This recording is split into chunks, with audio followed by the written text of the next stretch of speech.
But we do want to pivot to some breaking news right now as we are getting reports of an active shooter down in Dallas, Texas, and we're following it very closely along with our partners at Fox 4 Dallas. I do believe they have live coverage right now of the situation.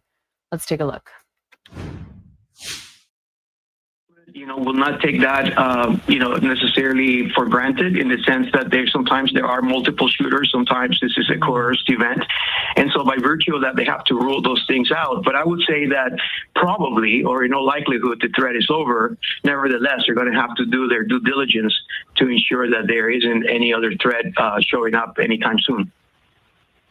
This really close to Parkland Hospital. I just looked. UT Southwestern at this point does not have any shelter-in-place warning or anything like that. So to me, that sounds like a good sign that they maybe feel like, at least at the hospitals, at least some of these businesses close by, that they aren't spreading out this, like a shelter-in-place warning at this time.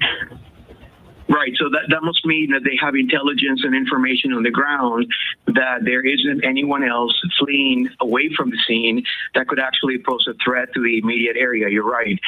However, once again, they have to clear the scene. Right. They have to ensure that crime analysis shows up and that, the crime scene folks are there doing their due diligence, and that at the same time, the victims are attended to. So this is going to take hours, not necessarily minutes, to clear the scene. And probably key that they're right near the hospitals, too. I think that's right. Hopefully will help those victims in many ways. Alex, Del Carmen, we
From police officers, but I want to say there's also businesses that are around this area. There's kind of some people standing outside businesses wondering what exactly is going on. So we're expecting that police will probably move people out of this area as more are congregating here to kind of set up as a staging area.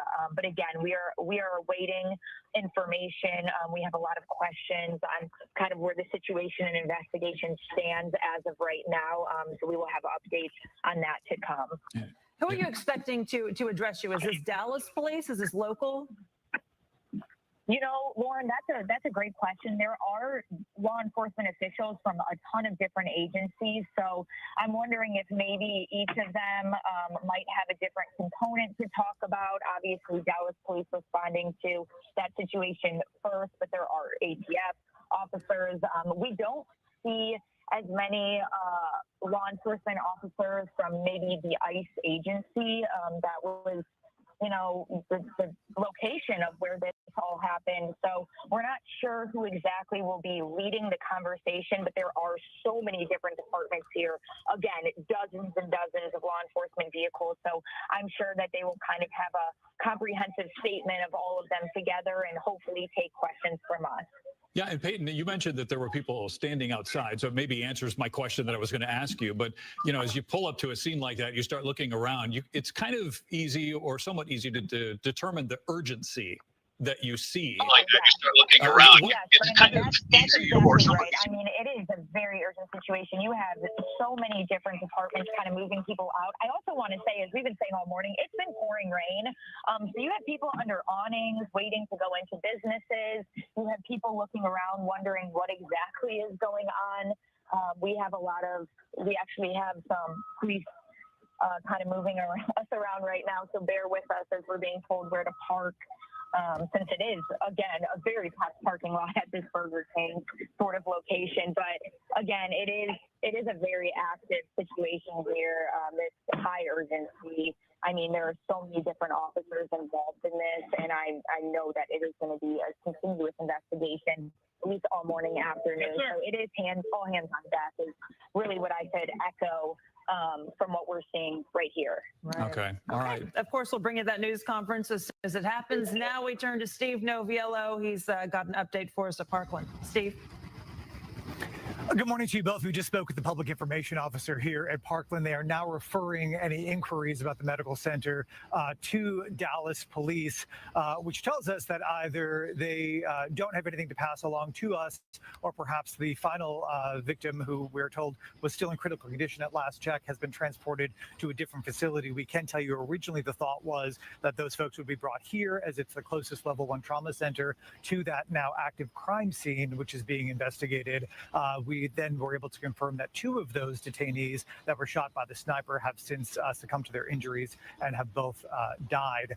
The scene here at Parkland is kind of quiet at the moment. Again, earlier in the day, we were showing you all of the police cars driving by, the very rapid speed at which people were driving kind of past here on their way to the ICE detention center.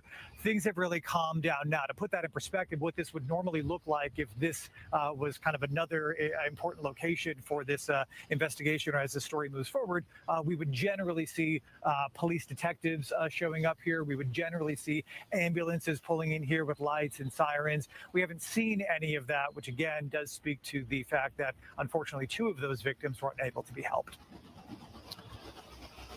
All right, Steve, we appreciate it. I believe we have Sean Rabb on the phone, and we want to check in with Sean. And Sean, we've been talking about the level maybe of urgency with some of the people that are responding. A lot of the law enforcement agents that are responding to the scene, even Steve Noviello was talking about the urgency level there earlier at the hospital. Maybe that has died down a little bit. What do you know about how this investigation is growing, or what phase they're in right now? Well, I don't have any other updates. What do you know?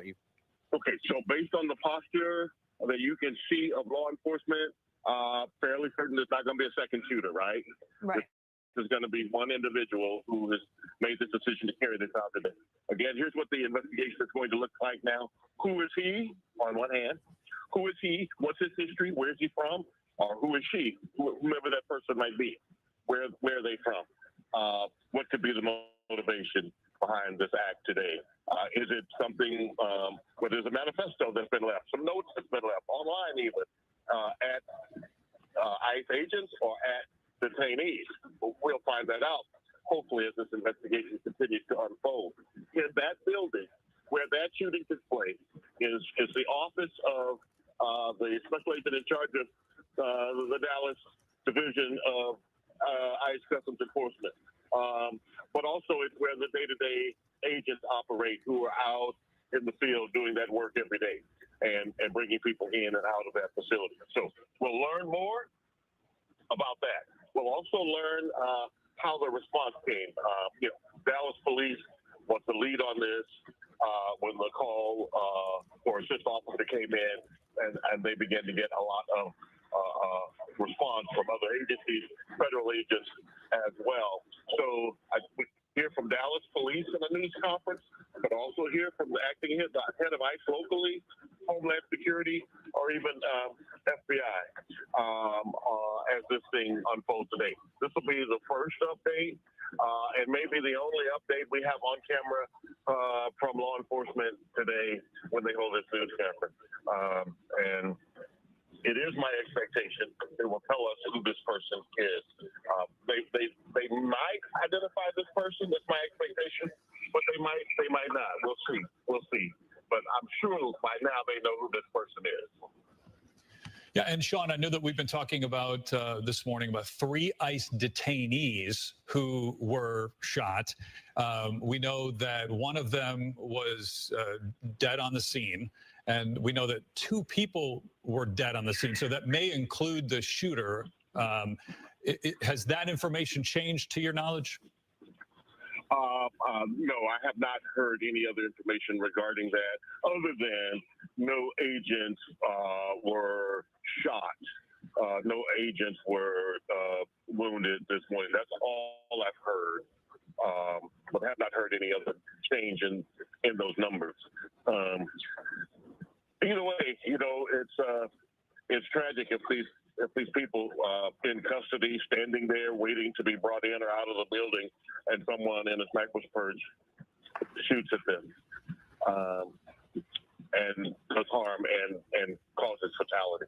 Yeah, Yeah, no, yeah, that is true. That is true. FBI source that was talking to Steve Noviello confirming 2 victims died and then the suspect dead from a self-inflicted gunshot wound. Sean, you mentioned that news conference that we're waiting on. We were told it was going to happen, momentarily.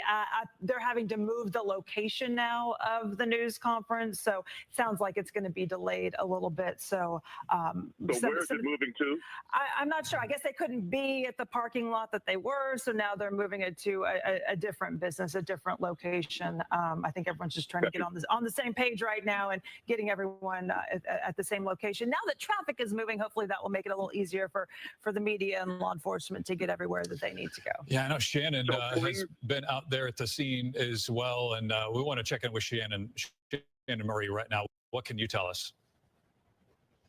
Yeah, Brandon, Lauren. So when we last talked to you, we were about a mile down the road, pretty far away from the scene. Right after our live report, they started opening up those roads, letting people drive through. We are now almost directly behind the ICE facility. We are kind of catty corner on the backside of where that building is. You still see some Dallas police vehicles here blocking this area.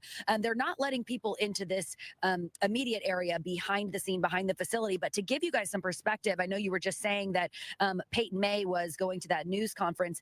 That is directly around the corner, kind of a stone's throw away from where we are standing right now, and it is extremely congested in that area. We actually tried to pull in the parking lot about the same time that Peyton was trying to pull in there, and it was very crowded, a lot of traffic. It's a very small fast food, Burger King parking lot, so not a lot of room for all of the media and law enforcement that needed to get in there. So it makes sense to me that they are moving that location right now. But so we, decided to divide up. Peyton is going to be over there at that news conference, and we'll bring that to you guys as soon as possible. And we're here just around the corner on the other side of the ICE facility, where again we are seeing still a heavy police presence. Still some people here on scene, trying to get in, being told to turn around. They're not allowed into this area. We're now hearing 3 confirmed dead, as you just mentioned, 2 victims, and also including the shooter with a self-inflicted gunshot wound. We are still waiting to learn more about these victims. We are told that they were detainees here at this ICE facility. We are told that the shooter was on a nearby rooftop building. We know there are several buildings here in this area. There's a law office right here, a immigration lawyer office that we're standing in the parking lot of at the moment. There's also a Schlotsky's nearby. There are several kind of businesses right there along Stemmons Freeway near Regal Row and Empire. In between there, if you're familiar with that area, a lot of businesses, a lot of restaurants right there. And a very heavy police presence. They're still trying to kind of communicate and navigate where they want people staging, where they want the media to go, where they're blocking roads, where they're letting people in, because I think a lot of the congestion here right now is just Lauren and Brandon, people trying to get to work, trying to get to their offices, trying to pass through. This is a highly trafficked area. So a lot of people just trying to figure out alternate routes right now, taking all of the side streets. I know we had to take a very strange route just getting here this morning down Riverfront and around the side street, and it was just complete standstill traffic all morning long as they continue working this scene. Now we've seen a lot of SWAT vehicles here as well, from Dallas Police, Dallas County Sheriffs, and then Richardson Police SWAT tactical units as well. Some of those leaving the scene, so it does appear that they are releasing some of those officers here from the scene, because I mean, just the last time I talked to you, you might remember this entire street here was full of flashing lights and different police vehicles. Now you see just about a handful there, still kind of just securing that area to keep it closed off to people going in and out. All right, Shannon, we appreciate it. That's good information, and it kind of ties in with what Chip has been talking about. So we want to check in with him now. What are you seeing? And I mean, this is an area where 35E splits off from 183. You've got just wall-to-wall parking lots and businesses all around that area, including a hospital district, and not too far down the road, Love Field. Right. And so it just makes it all the more paramount to understand the lay of the land currently in this area as far as the closures are concerned. And it's dramatically better now than what it was earlier. But even with that noted, we're still talking about a multi-mile backup on southbound I-35E that basically starts at Northwest Highway and continues down past Regal Road to this point at Empire Central. And then on the northbound side, a significant backup because of the closure that was in place delay for about 35, 40 minutes as one moves up from Inwood initially, and then at the 183 interchange, where they forced all traffic for a while to go onto 183 toward Regal Row and the detoured route around this site. Obviously, things have changed. They've allowed the highway to reopen, and so the overall flow is a little bit better. As I just briefly kind of show you the map in this area and just give you an overview of what the Dallas-Fort Worth area looks like. We've obviously had a lot of wet weather push through, and there are a lot of slow roadways. But right now, as far as the drive is concerned, moving in that area, the backups are definitely significantly less, especially on the northbound side as it continues to improve.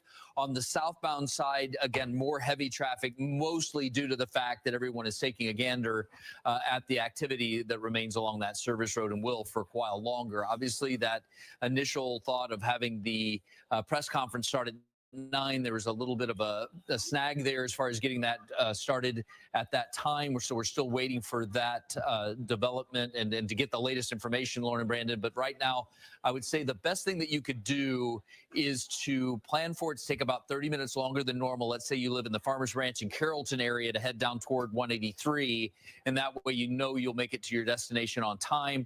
I would say the amount of time you need on the northbound side due to the delays would be about 20 to 25 minutes and probably dissipating at a faster rate at this point. And you'd actually now be better off to stay on the highway and not go to secondary streets. All of the roadways, side streets, are completely overloaded, especially Harry Hines, which was a plan B for a lot of folks to utilize just a little bit to the east of this I-35E interchange. Well, I was just gonna ask you about that, because we're learning that the news conference that was supposed to be around 9 o'clock or so wasn't necessarily relocated. It's just that our crews had a tough time getting there. We're going to probably provide some sort of live picture until we confirm that that news conference is about to start. But yeah, I mean, with that many side roads congested in that area, right? You're right. It's better off just to stay on the highway. Yeah, most certainly. No question about it. All right. Do we have a live picture from the news conference, Catherine? Catherine, our producer, is pulling up the, there we go. That is where the news conference is going to be taking place. You can see the Dallas police vehicles there. Looks like we got a fire crew there maybe. But they're basically standing by. That's where the news conference will take place. All right, Joe, we waiting on the news conference of this shooter. The officials and who's going to speak. They said the shooter was shot and killed. Waiting 3 people was shot by the shooter, so we waiting on the press conference. That's what we waiting on. She was noticing that there were law enforcement elements there from the city of Richardson.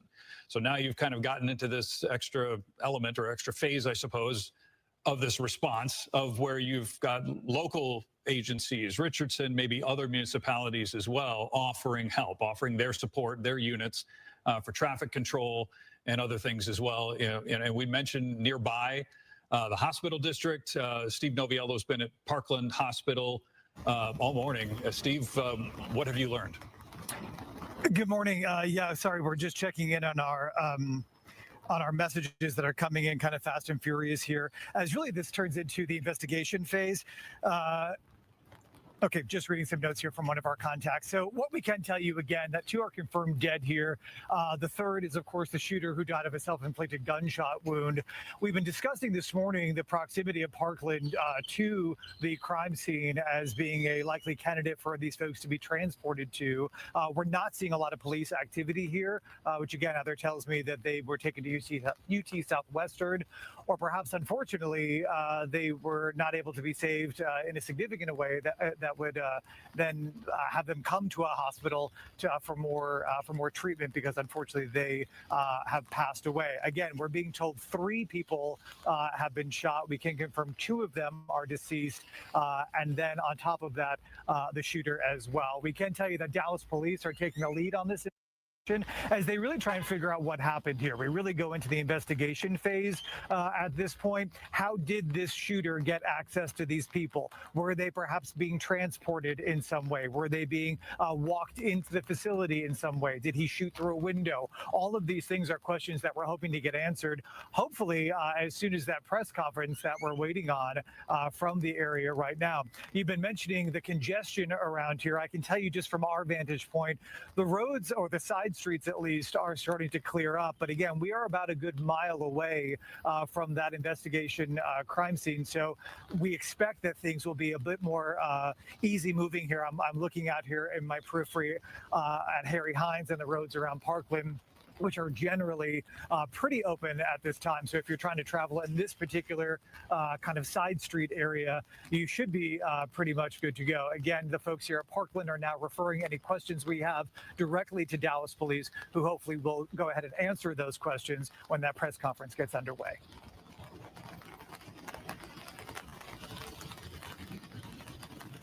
Which is kind of uncommon, Steve. Normally, if the hospital has a victim who is being treated, they will usually tell us the number of victims that they have. So for them to say, hey, you need to refer to Dallas Police or not, I don't know if that's just because we've got the news conference coming up, or if they're kind of saying, well, we don't have someone here. So that's a little bit unusual from hospital staff.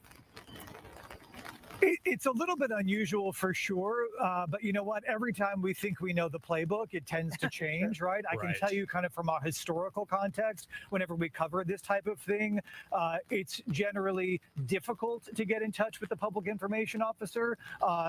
She's good at her job, so she's generally available, but she's particularly available this morning. Again, there's no other media here as well. We ran into some of our colleagues from one of the other stations in town, people starting to wonder, okay, are we in the right place? Is anybody in fact being treated? Did anybody survive in a significant enough way that would require, some sort of treatment? But you're exactly right. Generally, what they would be doing is taking time to figure out how many victims, what is their condition, how are they being treated, how are they transported. We're not getting any of that information from Parkland this morning. Again, those questions are being referred to Dallas Police, who will be the lead agency on this investigation. We can also confirm for you that the Dallas branch of the FBI is now involved. All right, so Steve, just to confirm, we've got 3 people who were originally shot. 2 are considered fatalities. The shooter is dead from a self-inflicted gunshot wound. So we have 1 person who was shot who, for now, has survived. Correct? Correct. At this point, again, based on the information we were given earlier today, we are still waiting for an updated condition on the 3rd detainee who was shot, whether or not they survived, and if they did, how critical their injuries are. Right. All right. Okay. We hope to learn that at the news conference. That's where Peyton May is standing by. Peyton, I'm assuming there's a lot of people around you right now. Have they given us a timeline, an update on the time this will take place?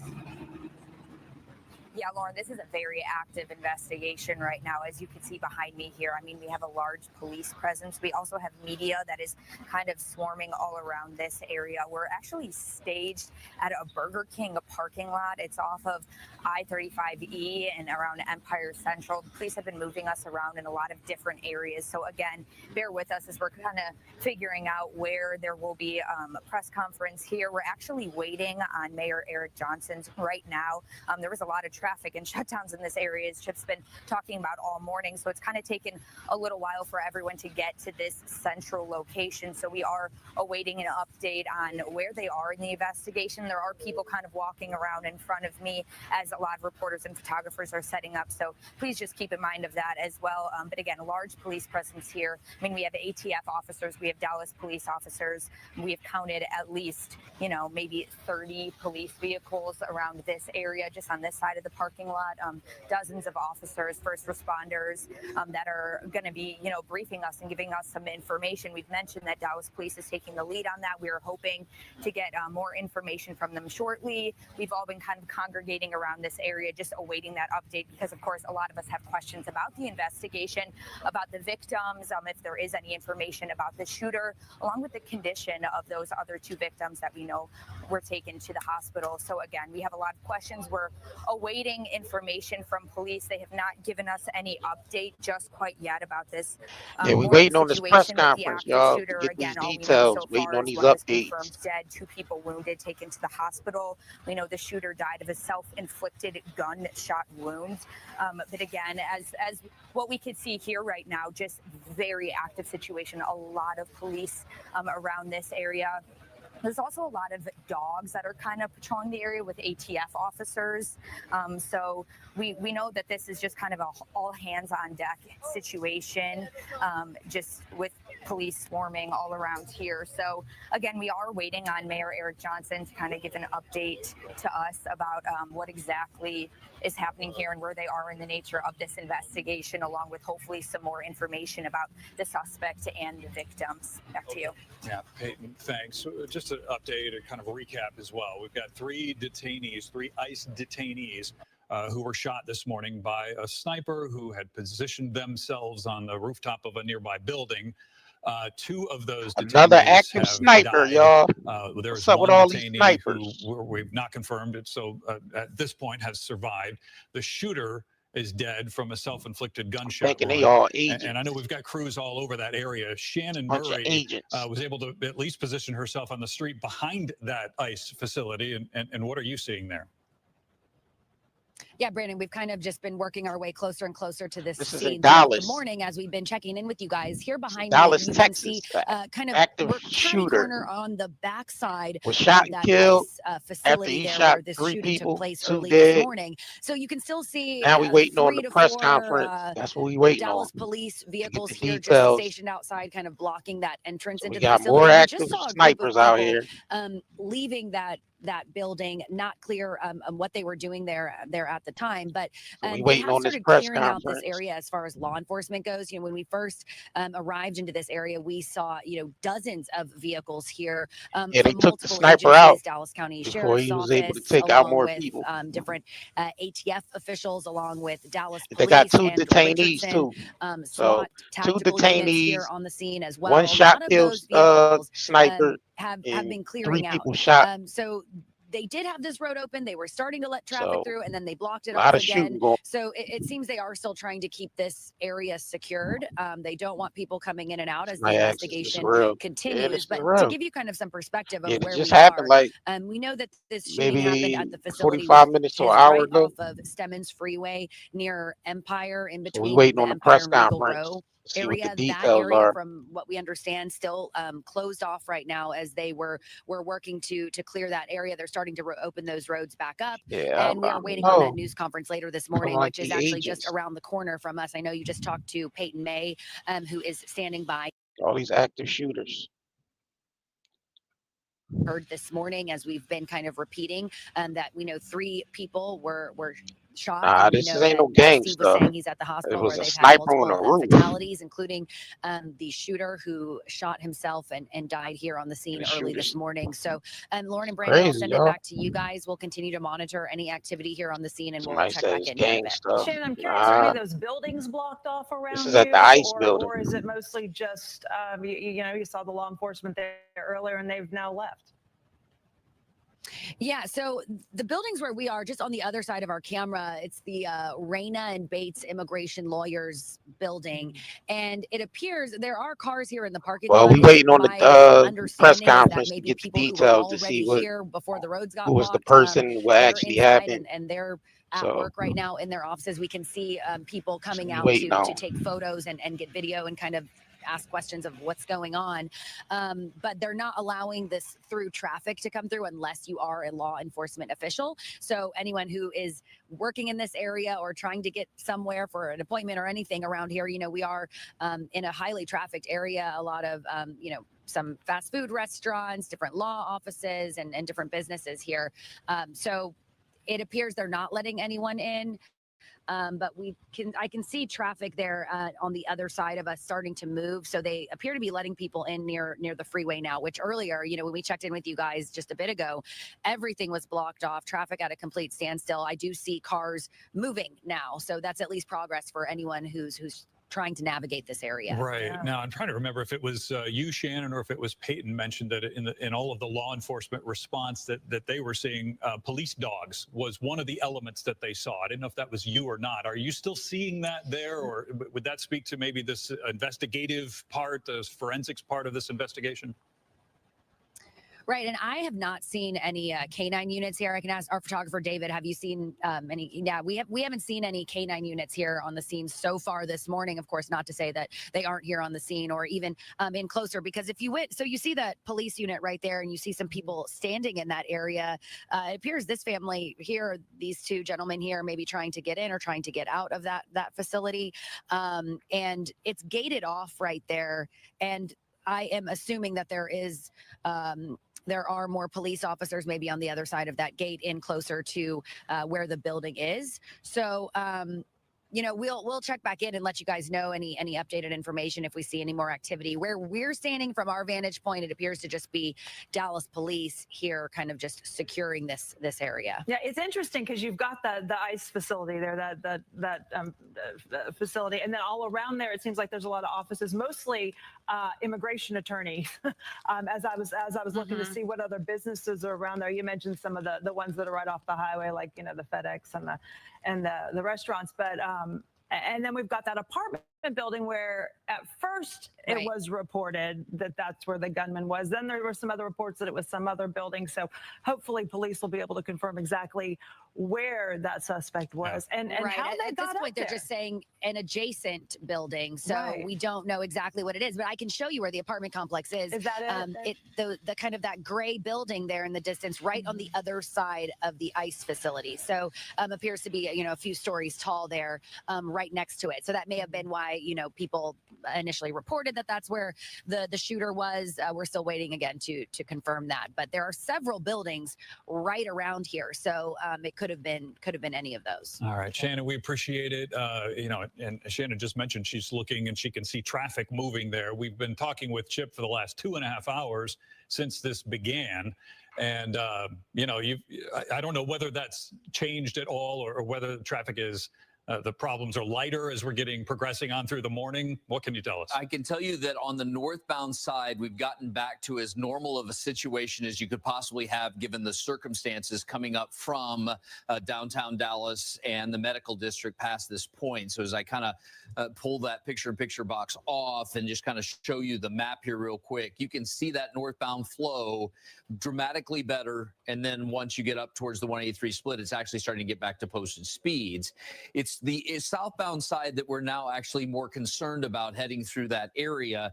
And I'm going to start off and bring a picture up of I-35E around Regal Road, just to kind of give you an idea as to what the southbound folks are having to face moving down from Northwest Highway. So from Northwest Highway, basically down past the Harry Hines Raceway interchange, you have wet roadways and the fact that you have an onlooker back up in this area looking at the activity that is still there just south of the Empire Central interchange. So of all of the areas, it's that southbound side of I-35E that's worth steering clear of. We're talking about average speed still under 10 miles an hour. And when you're talking about 10 miles an hour for 5 miles plus, you get the idea as to what you need to plan for. And even with all that noted, you're still better off, if you absolutely have to go through this area, to stay on the highway and not go to any alternate routes, because even though we're starting to see some improvements in some areas for folks specifically on southbound I-35E, this would still be your best bet to just trudge along through the slow traffic, just to make sure you have extra space between you and the vehicles around you. At this point, we're talking delays of about 30 to 35 minutes from that Northwest Highway interchange. Well, just to remark, even just what we're seeing there on that traffic camera, a stark difference from 2.5 hours ago when this started. No question about it. The number of it. law enforcement officers who are on that access road there now, just a handful. Yeah, no doubt. Definitely a different scene. We are still waiting for that news conference, and we'll be checking in with Peyton May in a little bit. You can see they've got the cameras set up. Dallas police taking the lead on this. Still waiting for the who, the what, the when, Right. all those questions. A lot of questions we have this morning. Steve Noviello has been kind of giving us some updates all morning long, talking with some of the sources out there. We're gonna, I don't know, can we check in with him yet? Are we still waiting for him? Steve, you there? Can you give us any updates you're hearing? Good morning to you. Yeah, so we do have another update to pass along for you. Again, we've been talking about how this is moving into the investigation stage and trying to figure out how a sniper could, in fact, strike 3 detainees. Did he shoot inside of the building? Were they outside somehow? My source is now telling me the shooter fired into an unmarked van. The van was transporting the detainees. The detainees were struck inside of that van. Again, based on what we know about this situation, that chain of events would certainly seem plausible. Again, this is what we're being told by a source very close to the investigation. We are working to double check and confirm it for you now. Okay, so you were hearing the shooter fired into an unmarked van, right? I just wanted to confirm. And that transporting these detainees. Right, and generally, and this is me extrapolating here, I would imagine that's probably pretty standard protocol that when detainees are being transported to an ICE facility, particularly with the temperature of what's going on with ICE and detainees right now in the country, that it would be very normal for them to use an unmarked vehicle to really avoid any extra or unwanted attention.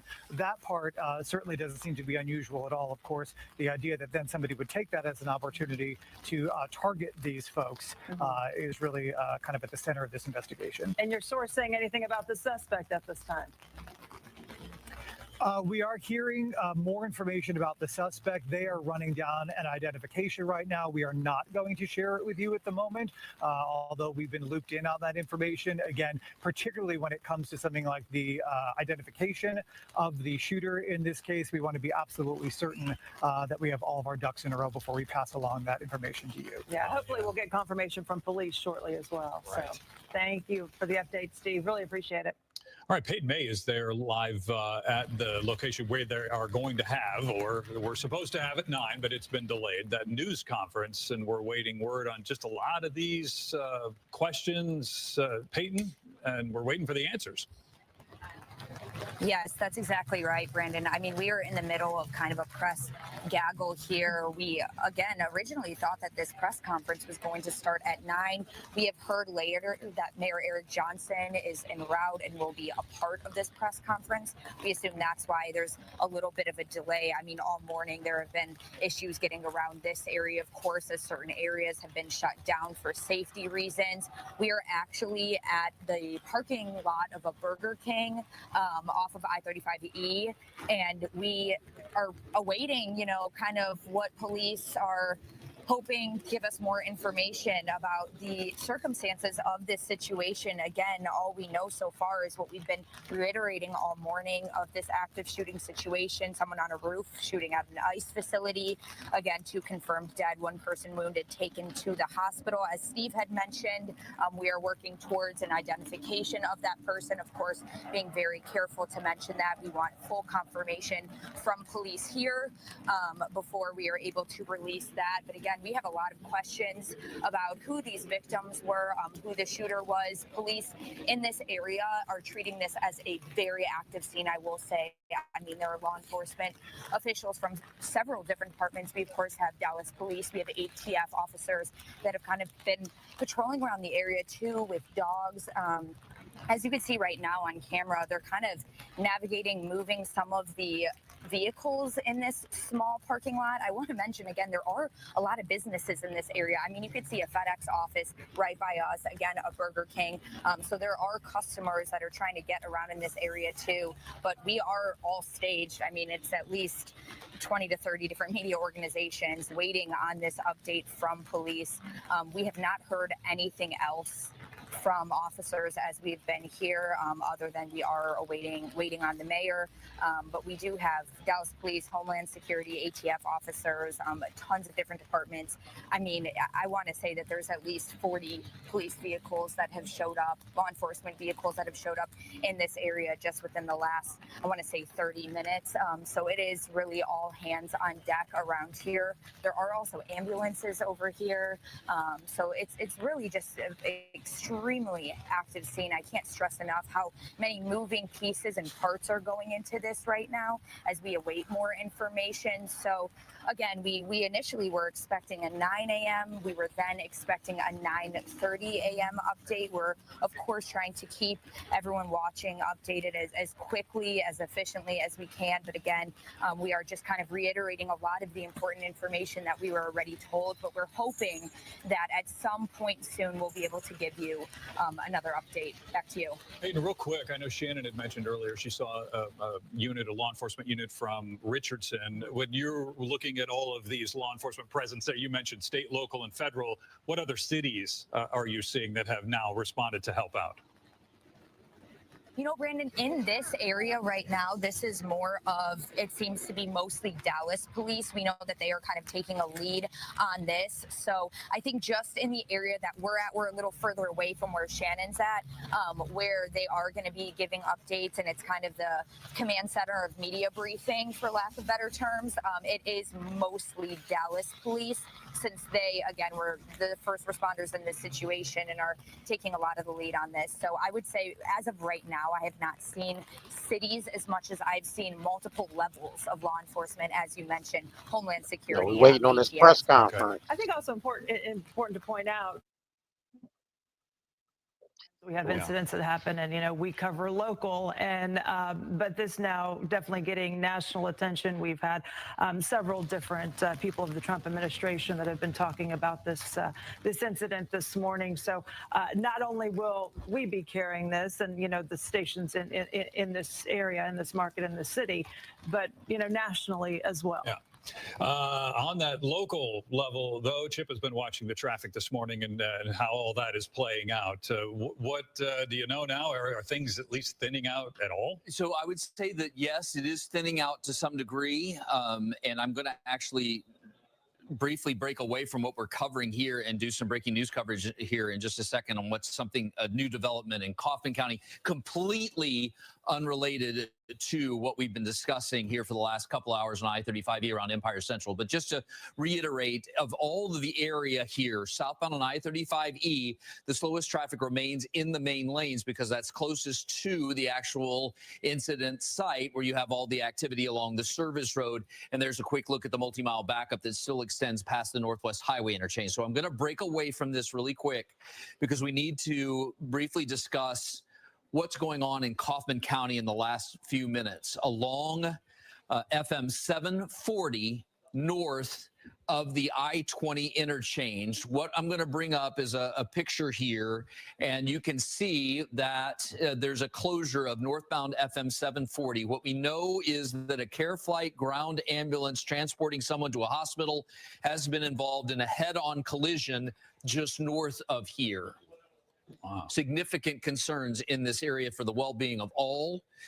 And there are multiple ambulances on that scene to assist. That closure is going to be in play for a long time. So I just wanted to quickly reiterate that situation and then back to the scene of I-35E. Just a reminder, everything closed as far as the service road and will remain that way as one moves around that Empire Central interchange. Right, because you think of Care Flight, you think of helicopters. Yes. They have ground units as well. That's exactly right. But I just wanted to get that information out because it is something that is very significant in nature, it looks like. All right. Thank you for the update. I know you'll continue to update us. We're going to bring in reporter Sean Rabb now, who has been helping us this morning with gathering a lot of this. As he's doing right now, gathering more information. We heard from an FBI source that that it was a van, an unmarked van that was transporting many people in ICE custody, and that the van was shot at. What are you hearing right now? So there's one shooter, as I've been telling you all morning, okay, according to my federal sources. He was on the roof of the law firm building behind the ICE complex, according to my sources. Yeah. Clear shot into the Sallyport area. This van was an unmarked van. They had picked up detainees from either a municipality, another city jail, or from some other place, and were bringing them in. The van was unmarked. But according to my federal sources, ATF agents assigned to assist ICE, there was an ATF agent driving that van, which could explain the very presence of ATF responding here. Not only that, but of course, the whole piece of the investigation into the bullets and the weapon, that's going to fall on the ATF. But this involved at least 2 federal agencies, according to the guy I'm talking with. Yeah. He, again, one shooter. He said there was some early initial unsubstantiated reports of 2 shooters, but the gunfire echoes. Okay. Especially around buildings, there's an echo effect and make people believe. We understood this with 7/7. Folks thought there was more than one shooter. There was not. Right. It's Yeah. that kind of principle. Also, coming from up high, I think that too is really hard for a lot of witnesses to figure out. Where's the shooter? Because it's not someone standing right in front of them too. Don't miss this part. It's 6:40, 6:45. Yeah. We're days away from time change. It's dark still. Okay, at 6:40 now.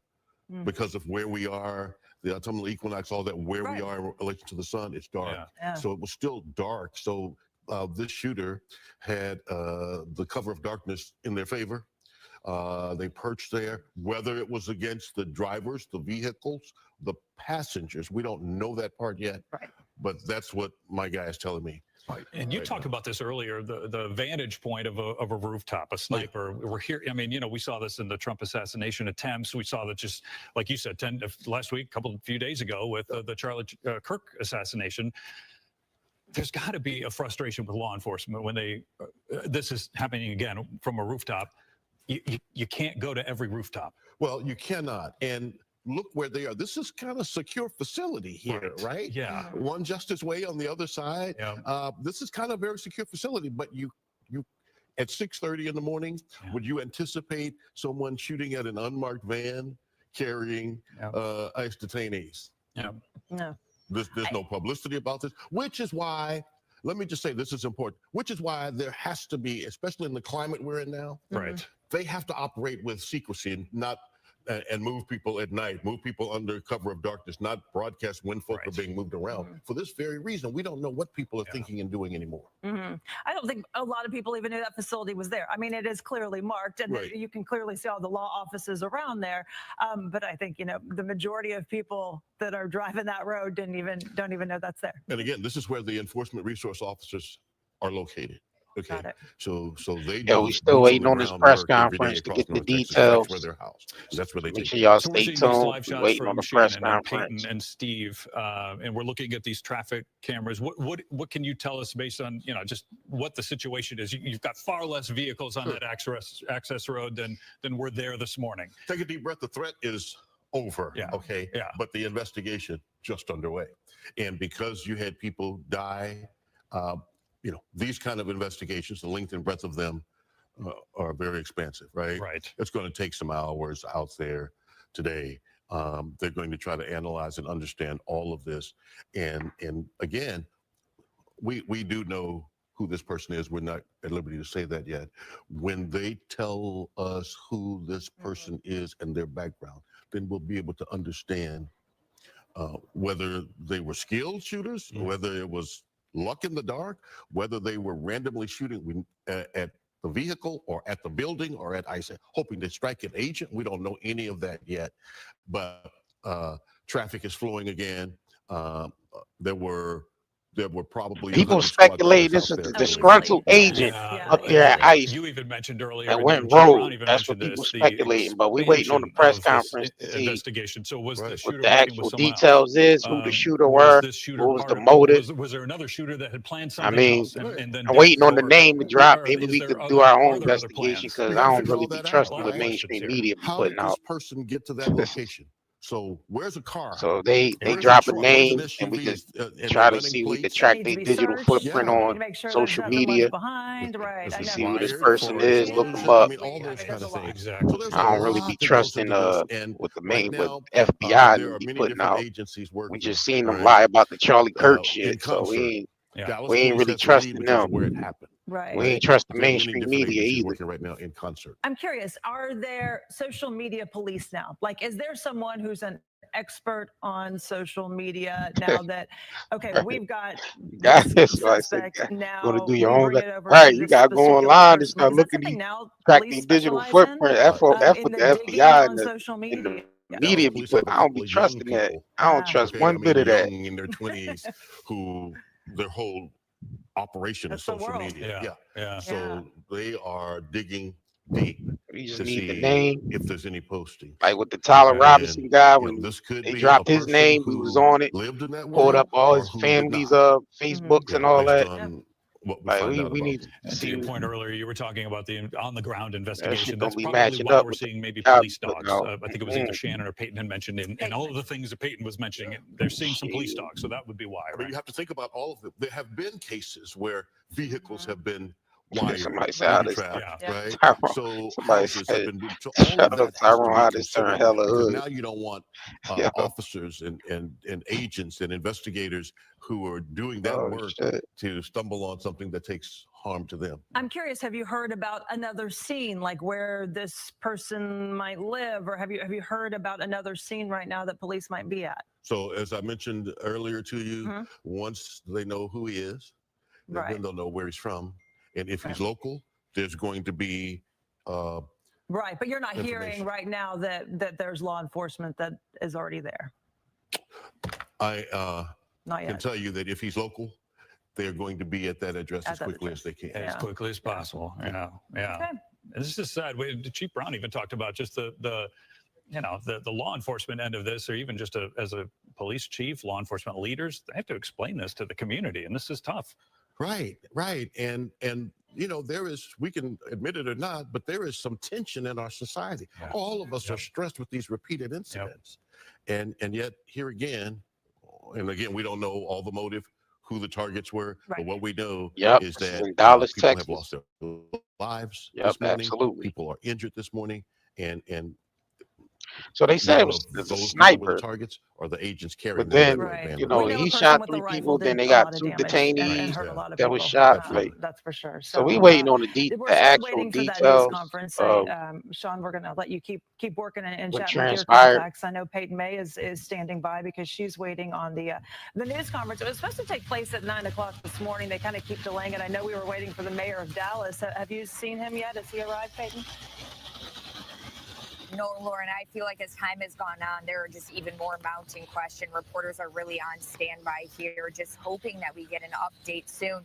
I stepped away from a little bit of, the gaggle of media just to kind of show you what we're looking at. We're, again, on this side of I-35E. We're at a Burger King parking lot. And just to show you the sheer amount of law enforcement, look behind me here. I mean, this is just, blocking off this parking lot of the Burger King. There's at least 4 or 5 law enforcement vehicles, and that is literally just one side of this parking lot. There's multiple different entrances here as police are waiting to give us an update. We are hoping to see the mayor at some point soon. I can't say whether or not that's going to happen any quicker, but I will say that there is just such a large law enforcement presence here. I mean, as I'm standing here, just within a 5-10 foot radius, I see Dallas Marshals, Dallas Police, Homeland Security, ATF. I did mention earlier that you also mentioned I saw ATF dogs kind of sniffing around this area too. It is a very active scene. While we are waiting to get an update here, we are also well aware that this is a very active investigation. I mean, they are giving us updates at some point that are probably changing by a minute basis, but I will say we did anticipate that we would get something by this point. So those questions really are mounting. We want to know so much more than what we have heard so far about the victims. We have heard that they are ICE detainees. We have confirmed that, but we have not gotten more information. Other than that, we know that 2 of those victims unfortunately died. 1 victim still in the hospital. We know that the shooting suspect did die of a self-inflicted gunshot wound, but other than that information that we have really been portraying to you, we do not have any other updates. And we were hoping at some point that earlier that we would get something else. But I will say that this is really all hands on deck. I mean, there are law enforcement officers all around this area. We are in, a business area. There's a FedEx office across the street from me. a Burger King. I will say there are a few businesses that customers are waiting outside. It's pouring rain, so a lot of the law enforcement officers are kind of standing under some of the awnings in this area, just standing around waiting for what's next. That update, as we are as well. Now, again, we're expecting Dallas police to kind of take the lead on this press conference, but there are so many different law enforcement agencies, organizations here that I'm sure that there will be other people chiming in as this investigation is so widespread and has a lot of eyes on it right now. Back to you. Thank you very much. I want to talk with Hannah Battah, who is here this morning. And I know earlier this morning, members of the Trump administration had issued statements through social media, and you've been kind of tracking some of that. What have you learned? Well, you guys, I have to say, it's not just at the federal level. I know we've been talking all morning long about how this investigation really spans several different law enforcement agencies at the federal, local. We've even heard county judges speaking out about this. And that investigation is also mirroring what we're hearing from authorities and how they say that this is all being handled. Let me make sure I get my microphone on here. Okay, here, I'll just repeat myself really quickly. What I wanted to say to you guys is we've talked a lot this morning about how this investigation has spanned several different enforcement agencies, including at the federal, local level. We've also heard several lawmakers at those different levels speaking out about this. So we want to get to a few statements that we've been seeing this morning. The first one coming from Senator Ted Cruz. He said, quote, "My team and I are closely monitoring the situation at the ICE detention facility in Dallas. We are praying for the swift recovery of those injured, and we are deeply grateful to those brave first responders who rushed to the scene." We also heard from Senator John Cornyn. I know you guys reported this earlier, but this brings about another point that I wanted to speak with you guys about. He said, horrific. While law enforcement investigates, I am keeping everyone impacted in my prayers. He says, he also mentioned that his staff has been in touch with those first responders.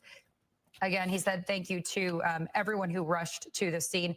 And as you mentioned, Brandon, Vice President J.D. Vance also tweeted, "The obsessive attack on law enforcement, particularly ICE, must stop." Of course, now we know that the victims involved in this situation are ICE detainees, not law enforcement at this point, to our knowledge. But of course, this investigation remains ongoing. I bring this about to show you several of the other responses that we've been seeing have mirrored what the Vice President has said. We also saw similar responses saying, hey, this attack on law enforcement in particular needs to stop. That came from Ken Paxton, a similar one from U.S. Congressman Wesley Hunt, as well as Tarrant County Judge Tim O'Hara. And I think it's important in these times that we remember, you know, this investigation is still in its early moments. It's in its infancy. It's going to take law enforcement days, weeks to comb through the shooter's social media pages to figure out that motive and to figure out, I mean, even though we know the detainees are who were shot, perhaps it was supposed to be an attack on ICE and maybe it was a misfire, but there was a very real chance that the shooter was aiming for immigrants. This ICE facility in particular, it handles North Texas, but it also processes detainees from Oklahoma. We know that from the agency's website. So it's been the site of prayer vigils. We have seen protesters go there holding signs saying, keep families together, asking law enforcement to not separate families, asking for them to give immigrants due process. So this agency, this office in Dallas, as well as several other offices around the country, have been under intense scrutiny. Now, in recent months, in recent years, we know from just reporting that this agency has received thousands of immigrants since President Trump has taken office, usually processing them within about 24 hours. Now we have a new response coming in from Governor Greg Abbott reacting to the shooting here at the Dallas ICE detention facility. He says, quote, "Texas fully supports ICE. Both the Texas Department of Public Safety and the Texas National Guard work closely with ICE. This assassination will not slow our arrest, detention, and deportation of illegal immigrants. We will work with ICE and the Dallas Police Department to get to the bottom of the assassin's motive. we will offer ICE additional support to assist in their operations. And I think that motive is the big question that remains this morning. Unfortunately, that's a motive we're not going to hear from the shooter, him or herself, because we know that the shooter has taken their own life. So it will remain to be seen what other evidence authorities can collect to sort of piece that together in these hours, days, weeks moving forward. And to clarify, it was not, no, to our knowledge or from what we were being told, no ICE agents were shot. Correct. Right, but there were ATF, Sean Rabb said there was an ATF driver of that unmarked van, and it was an unmarked van, according to his source, that was bringing those detainees to that facility. Right. And it was kind of in like the carport area. So that's why, at least from what we're being told, other than, you know, the bullets and kind of the investigation, why ATF might have a more, you know, higher presence in this, because they said there was an ATF agent that was driving that van. So. I can imagine as you were pouring through social media looking for these statements, you not only saw those, but also, I mean, social media is usually where people go to express, and in this case, I'm sure both sadness and anger. Absolutely. And what's been interesting to see is the dichotomy of this sadness and anger, people, I think, drawing their own conclusions about what happened here. But the bottom line is we have a shooter here who definitely had some knowledge of these vehicles, the facility. This is a busy area right off Stemmons Freeway. There are hotels there. There are several fast food restaurants, like you guys were saying earlier, several possible vantage points for someone to do a sniper shooting. Now we know it could have been a shooting from above, and also making it much more difficult for agents to work nowadays to get through these areas, trying to be as discreet as possible, knowing that this is still at the end of the day a very public, a very busy, and a very trafficked area nonetheless. And we heard former Dallas Police Chief David Brown. He said, like, even a novice could shoot with a rifle at a distance, like if it had a scope on it. So we don't know, you know, who this person is yet, but it could be anyone. It doesn't have to be somebody with training anymore these days. Right. And it very well might have been somebody who was aiming for one person and hit another. That possibility is still out there at this point. Yeah. Well, and we're hoping to learn some sort of answers to these questions here in a news conference that is scheduled or was scheduled at 9. We're just kind of waiting for that to transpire. Yeah, it looks like they've been they're gathering everybody. All right. Pushing that back. And I also think, too, when we're dealing with an investigation that involves several different agencies, I mean, this falls in Dallas city lines. However, it is a federal facility involving federal agents. And so I think that coordination here will be kind of on full force, on full display when that news conference takes place. Yeah, Anna, Dallas thanks. Police taking the lead. I think they were waiting for the mayor at last check. And so we will update you as soon as we have more on that. We're going to check back in with Shannon, because she is right at that area where this detention center is, not far from originally where we thought the shooter might have been shooting from, which was the Story apartment buildings. But then later we were told it was on top of an office building, an immigration office building that's close by. Shannon? Yeah, and Lauren, I wanted to respond to that. First of all, I did hear Sean Rabb reporting that, you know, the shooter was on top of a building near this ICE facility, which is just a catty corner from where I'm standing. You see a couple of Dallas police vehicles there blocking that entrance. I tried to walk up closer and get a better view, and you really can't see anything beyond that point. They have it all closed and blocked off right now. There are several law office, immigration law offices here in this immediate area. We're standing in the parking lot of one of them, and I heard Sean say that the shooter, they believe, was standing on the roof of one of those law offices. And my photojournalist, David Tafoya, who I'm working with this morning, said, yeah, but if it was the one where we were standing, it would probably be blocked off right now. We wouldn't be able to just pull in and park here and set up our camera. But we do see down the way a couple of other law offices. So there are quite a few buildings where that shooter may have been standing. And we're trying to determine exactly where that may have been. You also mentioned the mayor coming out here to the scene.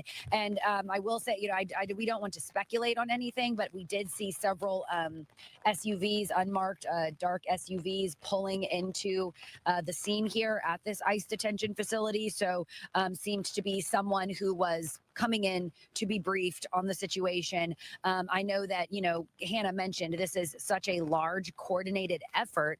We see ATF here on scene. We see Dallas Police. We've seen several agencies here throughout the morning. Dallas Fire just had a fire truck here a few moments ago that just pulled away. And so it is a very large coordinated effort. All of those agencies have to communicate with one another. They have to get together and brief each other and communicate before they can have that press conference. You know, we see this a lot with breaking news when there's a massive incident or a shooting that happens.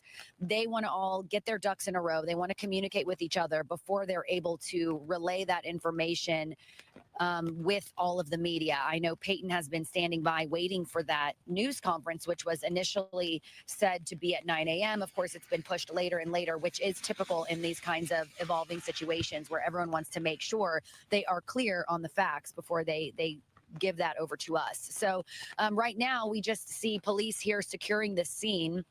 They did have this road open at one point. They were letting traffic through, letting people in. They have since closed it again, and it is only police, only authorized vehicles allowed in. We've seen marked and unmarked vehicles pulling into this area and driving through, talking to the officers here as they block that area and block that parking lot to the ICE detention facility here behind us. Morning, Brandon. Shannon, thanks. We appreciate the information as we move toward the top of the hour now. We just kind of want to recap and give you the information that we received from Dallas police. Their statement reads, on September 24th at about 6:40 a.m., Dallas police responded to an assist officer call there in the 8100 block of North Stemmons Freeway. We're talking about Empire Central there, around where 35E and 183 kind of split off, saying that the preliminary investigation determined that a suspect opened fire at a government building, the ICE building, we now know, from the adjacent building, a law office, we now know. 2 people were transported to the hospital with gunshot wounds. 1 victim died at the scene. The suspect is deceased. And we know that the suspect is deceased from a self-inflicted gunshot wound. Of the 3 the ICE detainees who are the victims there, of the 3 people who were shot, 2 have died.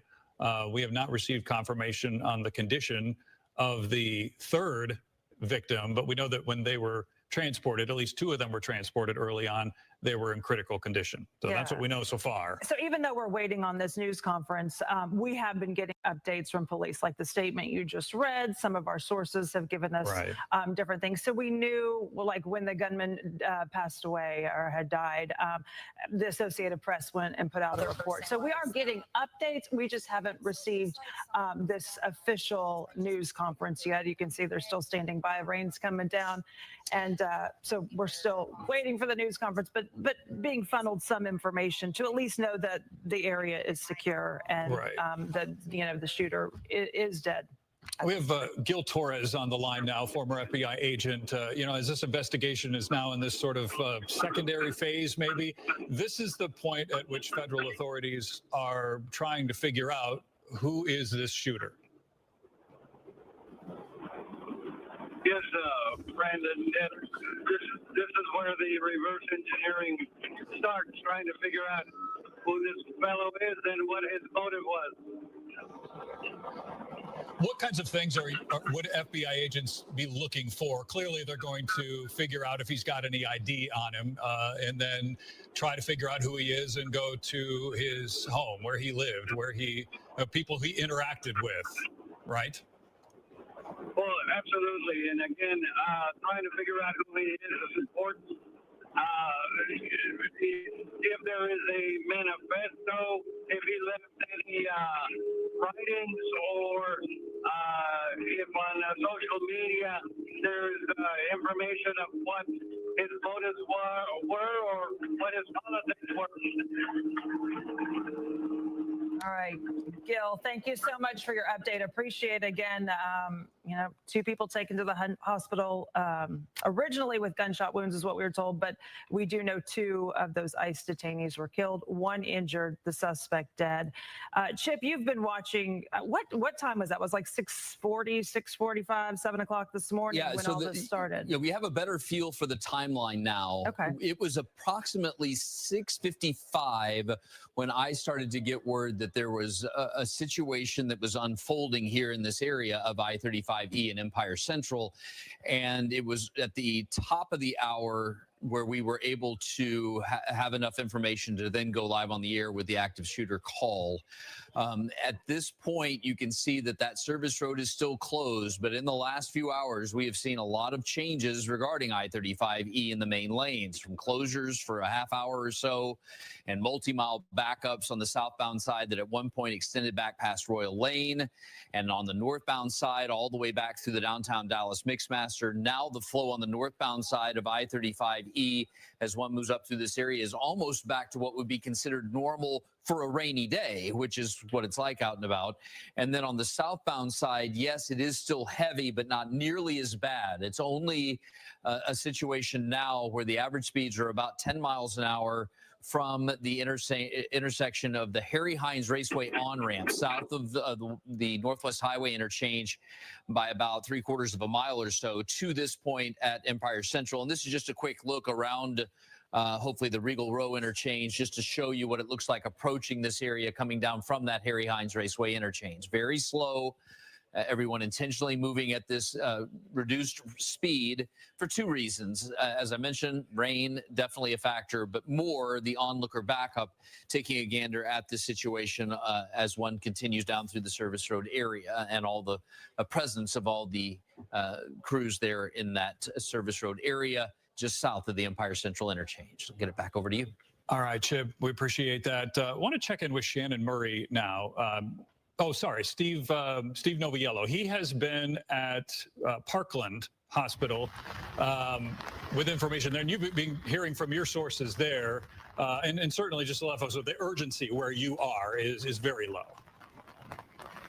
Yeah, so there's a low level of urgency here at Parkland Hospital, which has given us the opportunity to kind of work our sources and find out exactly what happened over at the crime scene in terms of how exactly the shooting took place. I reported to you about a half hour ago that I was hearing a preliminary report from my FBI source that this sniper shot into an unmarked van that was holding detainees and transporting them, and that's how they were struck. We've now been able to reconfirm that information. The van transporting detainees, perhaps from another municipality or another location, into this ICE detention center. As they pulled up to the Sally Port with an ATF agent driving that vehicle, that's when the shots were fired. Whether or not that's actually targeted towards specific detainees in that van, whether or not the shooter was just looking to harm anybody that was being transported in that van, that part we don't know, but we can tell you that is a very matter of policy. It's not unusual for detainees to be transported in an unmarked vehicle. That's pretty matter of fact. Again, that allows these vans to travel perhaps more inconspicuously, as they may be the target of some folks who may or may not agree with some of the detention that's happening. But we are able to now confirm for you once again that the shots were fired at an unmarked van that was transporting these detainees. We had been asking earlier in the day how it was possible that this person was able to get access to 3 people at an ICE facility if these folks were inside. Was it through a window? Was it through some sort of open space? And as first previously thought, we can now confirm that it was as this van was pulling up to the Sally Port. That also allows us to extrapolate in terms of exactly the planning that is involved here. I mean, listen, in order to understand exactly how the vans approach, where the best vantage point is to then strike or do harm to folks that are inside of or being transported by those vans, that's a bit of homework that has to be done. Again, this person had the added protection of really the cover of night. This is about 7 o'clock this morning. It's still a bit dark out at that point. The rooftop, certainly there had to be some sort of access that this person had. We don't know how long he was up there. What we can tell you is that when he was approached by law enforcement, he then turned that weapon on himself and died by suicide. Thank you for the update, Steve. We appreciate it.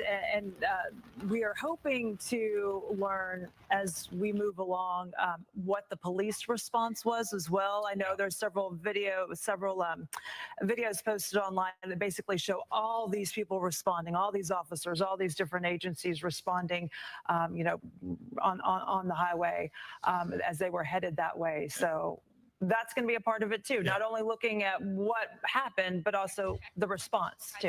So we were looking at briefly a shot of the news conference there that is set to begin soon. They're giving a mic check. So that is at least some sort of indication that we're expecting soon to hear from law enforcement leaders. I know Mayor Eric Johnson, Dallas Mayor Eric Johnson, is also expected to speak at this news conference as well. And we're just, again, waiting. So we might be able to get some of these.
These questions that you were talking about, Lauren, answered here this morning. And again, you can see that traffic camera shot there.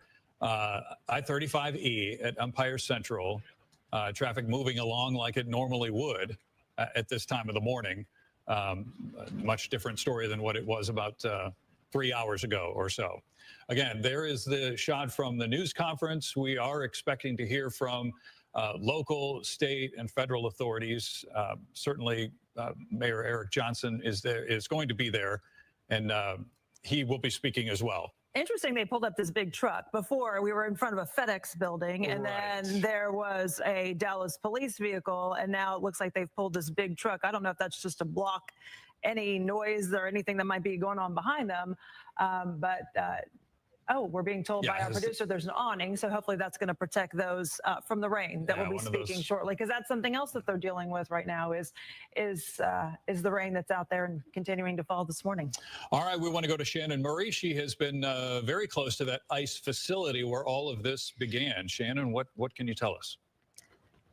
Right. So we are just across from the ICE detention facility here, where we're focused on sort of a secondary scene, or what appears to be another scene here. In the distance, our photographer, David, is focused on this brown building. It's a couple stories tall. You see the staircase there. We have seen investigators going up and down these staircases. We see DPD officers there gathered underneath that building there, really focused in on it right now. I know that earlier, Sean Rabb said that his sources were telling him the shooter was on top of an adjacent building believed to be a law office. I looked it up, and this is a law office that is directly behind the ICE facility here off of Stemmons Freeway, just a couple blocks away from the service road. So you can see these police vehicles here, these investigators that looks like they are putting up caution tape right now as we speak, blocking off that area.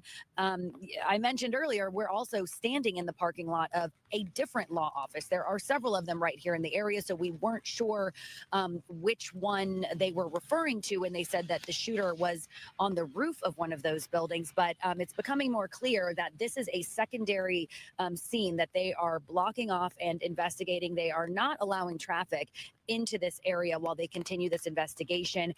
We have seen ATF agents here on the scene as well here this morning. Right now, only seeing Dallas police, at least from my vantage point at this point in time. I know that Peyton is standing by for that news conference, which should be happening any minute, where we will hopefully confirm more details. I know that many of us kind of working different scenes, different angles this morning, piecing together what may have happened exactly with this shooting early this morning around 6:40 a.m. So Brandon and Lauren, we'll continue keeping an eye on the ground here. We saw several unmarked SUVs pull into the parking lot of the detention facility earlier this morning, that ICE facility there. So it does appear that there are more people here on the scene confirming details before they have that news conference. I'm curious, Shannon, if we think that maybe this is where the location where the shooter was shooting from. Have you seen any cars that have been blocked off in that area? I think one of the big questions is, how did he even or she get there? Have you seen any other, any other evidence that might lead you to believe that that person drove here, that there might be a vehicle, there might be something else that they're searching there? So there is a parking lot underneath where that staircase is that you can see under that building. We see people walking around in that parking lot, but from where we are not at the best angle because we're kind of down the street. They have it blocked off beyond where we are, and it's difficult for me to tell if they're focused in on any certain vehicle or area, but we have seen them just going up and down the staircase here, focused on the building itself. So hard for me to say if they're focused on anything else there in that parking lot. All right, Shannon, we appreciate that information. Sean Arab is here again to join us to add to more of this. You mentioned earlier the shooter was on top of a law office building. Is that the building there that Shannon was talking about? So it appears to be that building. It appears the fire escape or external stairs, whatever you want to call them, is the route of access. We now see caution tape going up around that building. Either Dallas police or federal agents will go up on top and see if there's any evidence there from this scene, as this investigation now is really getting into the teeth of it here, right? And trying to retrace all that may have happened. We know that's happening. I'm not exactly sure when the news conference is going to happen, because I'm checking this text that you heard it just come in. Information coming in as we're talking here. But here's what. This happened on federal property. Right. So the FBI, Dallas police may have been initially leading this. FBI is going to take over. And we'll hear from Dallas police likely, but we're also going to hear likely from Special Agent Joe Rockroth, who heads up the Dallas division or the Northern division of the FBI. But there is coordination on what's going to be said and when now coming from DC. Yeah. Well, and one of the other things we don't know yet also, and as we were looking at Shannon's live shot in that building and the stairway, we don't know exactly where the shooter took his own life or her own life. We still don't know if it's a his or her, but whether it was the roof or did they come down?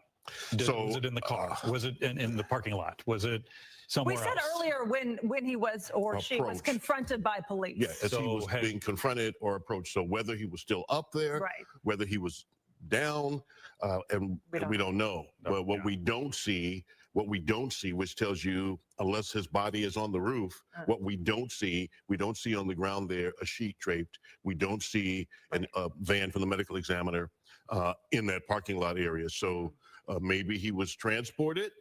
Maybe he was deceased and moved. Maybe he's still there. We don't know the answers to that yet. Right. We don't see another scene right now, which I think is kind of interesting. We're not seeing, a lot of times we'll see, where they will block off a vehicle, as we talked about before, or they'll block off another little area. This right here seems to be now the second spot that they're really focusing on. So first being the detention center, the ICE detention center, and then now this office building. So two different little areas now that police really seem to be focusing on. I'm going to guess, I'm not exactly sure where it happened, but I'm going to guess it was either on the roof or along the side of that building. I would imagine that's probably a good guess. Yeah. That'd be a good guess. Oh, and the other thing you mentioned earlier too, we kind of want to point out, you mentioned is this investigation expands initially to find out where this shooter lives, who the shooter was talking to, and who they were communicating with. At this point, we don't have any, as Lauren was mentioning, any other scenes, any other places other than this. We don't. Okay. But believe me, they know who he is by now. Yeah. And we said he before, because I remember we had a source that had confirmed, they said it was a white male. Yeah. I don't know if that's still, if your sources are still confirming that, but earlier there was a source that said it was a white male that was seen shooting. Yes. So that's what we know. We don't know if they're at any other location. We don't know. Is he from North Texas? Is he from another state? Right. You know, we don't know if he's from North Texas. Is there any criminal history? Right. Is there anything in his background that might lend a proclivity to this kind of action? We don't know yet, but that's being investigated right now. And what was there at the scene? Did he have a notebook? Did he have a statement? Did he have, Right. Okay, there you see they're going up the, I'm going to call it a fire escape or external stairwell. But they are going up now. They're going to look for what's up there. Again, is his body still there? We don't know. That's first. But beyond that, Lauren, as you mentioned, what evidence did he leave there? Or shell casings, right? Like, I mean, if you're shooting from a rifle, the casings then would be nearby, right? They're going to expand. Yeah, they're going to come out of that. And they're going to be in that area. In that area. Yeah. The weapon itself is going to be there. Right. So we'll know. I mean, they have that weapon now. And guess what? ATF is quickly trying to trace that. If the serial number hadn't been destroyed in some way, they're trying to trace it to see when it was purchased or who it came from. If it was purchased, was it recently or some time ago? Right. And why is it so key to have the weapon? Like, I know, the very first thing that officers, usually are looking for is the weapon. Was it thrown in the woods? Was it wrapped in a towel? Was it, they really always want to get the weapon. Is that just to add another layer to confirm that, yes, that's the person that did it? You need a ballistics match. You want a ballistics match between the bullets in your victims and that weapon. So we can say without doubt, this is the gun that was fired multiple times, striking multiple people. And fingerprints too, maybe, right? Oh, there'll be fingerprints. Yes, always that kind of DNA information, but you also want to match especially if you don't have your suspect. Yeah, if the person is dead and the weapon is there, 1 + 1 is 2, and then you can be fairly certain the bullets will match with the ballistics testing being done. But as well, where's the gun? And that prayer changes things. And so I'm going to ask everyone, please join me in praying for the families of the folks who lost their lives today. Pray for the speedy recovery for those who are hurt and were injured in what happened today. But maybe even more to the point, we're a country and a city that needs prayer. So I'm going to ask you all to join me also in praying for this city, that we can come together at a time like this, and that we can be there for one another the way we always have in times like this, to support one another, help us all get through this very difficult time, not just in our city, but in our country. And that's why I'd ask you to pray for our nation. There's a lot going on right now in our country. A lot of it's confusing. It's a scary time. I've got children. I've got 3 young children. And I'm here to tell you that it is challenging to explain to them what's going on in our country right now. But I said before, and I'll say it again, I believe in the power of prayer to change things. And it can change the hearts of people. It can change this country. It can change the city. So please pray for everyone who's affected by today's tragedy. I also want to say thank you to the Dallas Police Department, and say thank you to the Dallas Sheriff's Department, Dallas County Sheriff's Department, Texas Department of Public Safety, and all of our various federal law enforcement partners who acted so quickly today to make sure that today's tragedy wasn't worse than what it was. So on behalf of the city of Dallas, I want to say thank you to all of you. And you're going to hear from some of those folks later, but I wanted to let you know that we appreciate what you all do, not just today, but every day to help keep us all safe. And lastly, and this is really important, I would ask all of the city of Dallas residents who can hear me right now, let's be patient, let's remain calm, and let's let our law enforcement partners, our police department, do their job.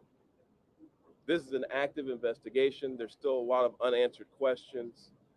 And I want to encourage all of you to exercise a little bit of restraint and allow them to do their job to help make sure this continues to be a safe city and that they can help us figure out what happened here today.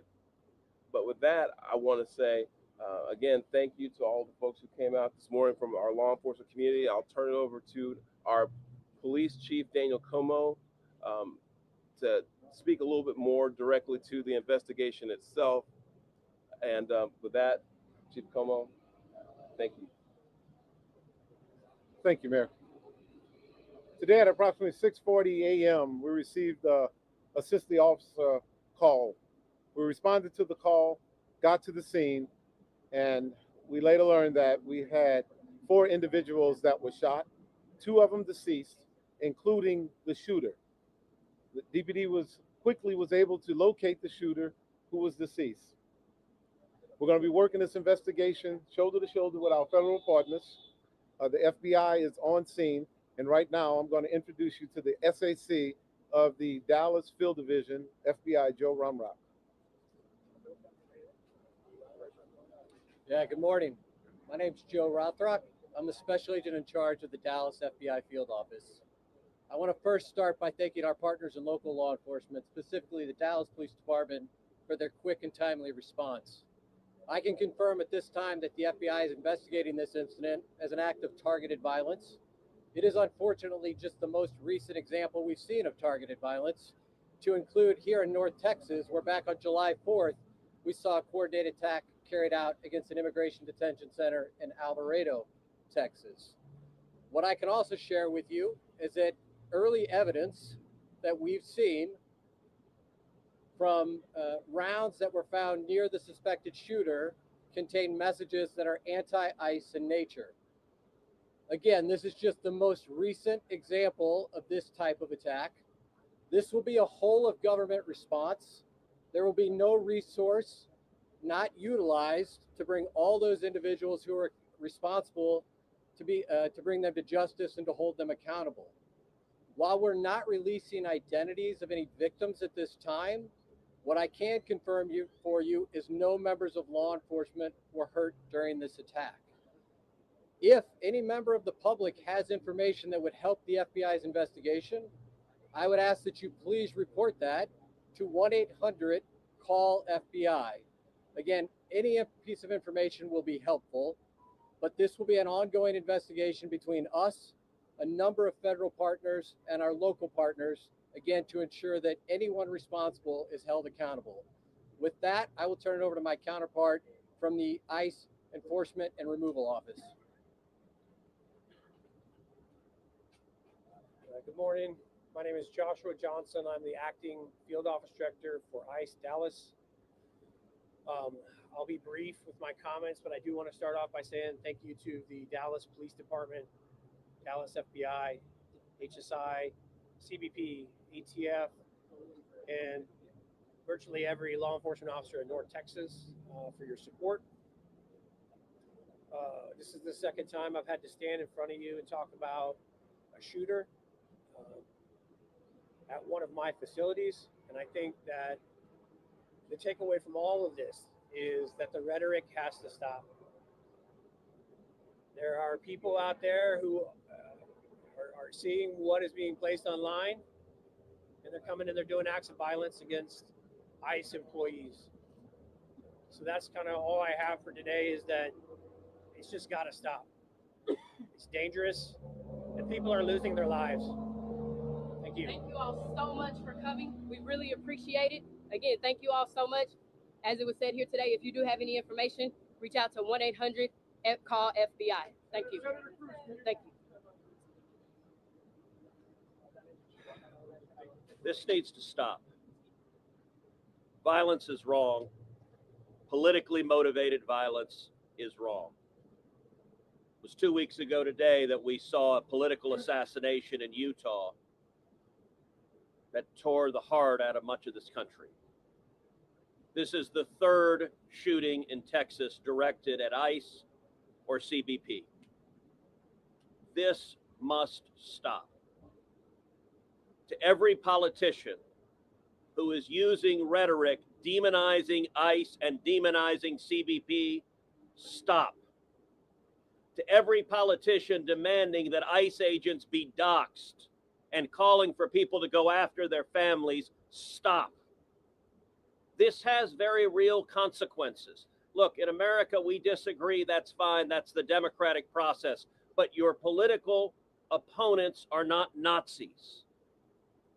We need to learn to work together without demonizing each other, without attacking each other. And I want to say thank you. I want to say thank you to the brave men and women of law enforcement. I want to say thank you to the brave men and women of ICE and CBP and everyone who puts their lives on the line to keep us safe. The divisive rhetoric tragically has real consequences. I hope that every one of us will pray, number one, for the safety of law enforcement that are risking their lives to keep us safe. Number two, for the health of those who were shot and injured today. We still don't know the full details of who was injured, but for the families also of the victims of this shooting. Violence has no place. It is wrong. And we should come together. If we want to have a debate about immigration policies, we can do so in the halls of Congress without demonizing each other, and especially without demonizing the men and women who every day put on a badge and go risk their lives to keep us safe. And we should not be putting language out there that inspires madmen to commit evil crimes. Our prayers are with the men and women of law enforcement, and we ought to come together and have some decency across the political aisle to say this violence is wrong and it needs to stop. Senator, have you been told that immigrant detainees were the victims of today's shooting? My understanding is the details of who the victims are still being ascertained, so I don't want to go ahead of law enforcement releasing these details. What they have said is that no law enforcement was injured, and so that's a natural inference, but I don't know the details.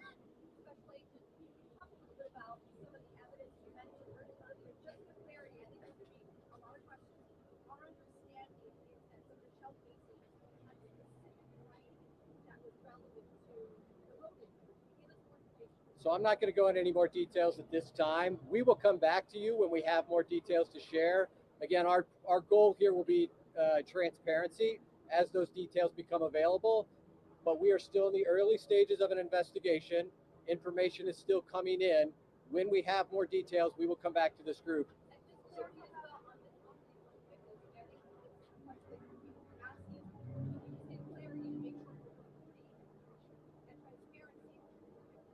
I'm not going to be identifying victims at this time. The only thing I will confirm at this time is no law enforcement was injured. Certainly you can respect law enforcement's need to make notifications. At this point in time, we're not going to take any additional questions from law enforcement. Again, I'd ask for you to respect the fact that this is an ongoing investigation. And as more details come available, we're not asking for the names of the victims. I understand. General sense I will. If the victims are the detainees. The only thing I can say right now is no law enforcement was injured this morning as part of the attack. I won't be taking any more questions, neither will law enforcement this time. We'll come back to you later today or in the coming days when we have additional information. Thank you for your time. Thank you a lot. Thank you.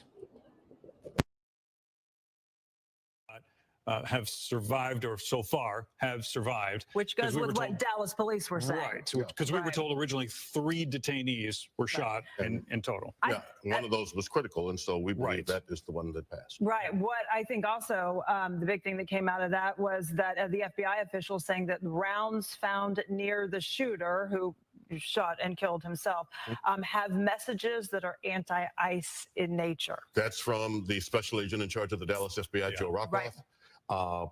If so, and we have no reason to doubt his word, then that means this is a pattern that we are seeing continue. Right. With messages scribbled, etched into shell casings, so that after the fact, you know, if I don't survive, here's what I was thinking. You know why. That's again according to the FBI at this moment. Yeah, and they're calling it targeted violence, is the way he described it. Yeah. Interesting. We did not learn anything about the suspect. They didn't reveal any details. Well, and they want to nail that down. This is what I was telling you earlier. They want to nail that down. So even in a situation like this, first you need to verify the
effort to try to get more information from the FBI, but they were very tight-lipped, and they left here saying they may give us an update later. What we were witnessing here earlier was, first of all, Dallas Mayor Eric Johnson coming out.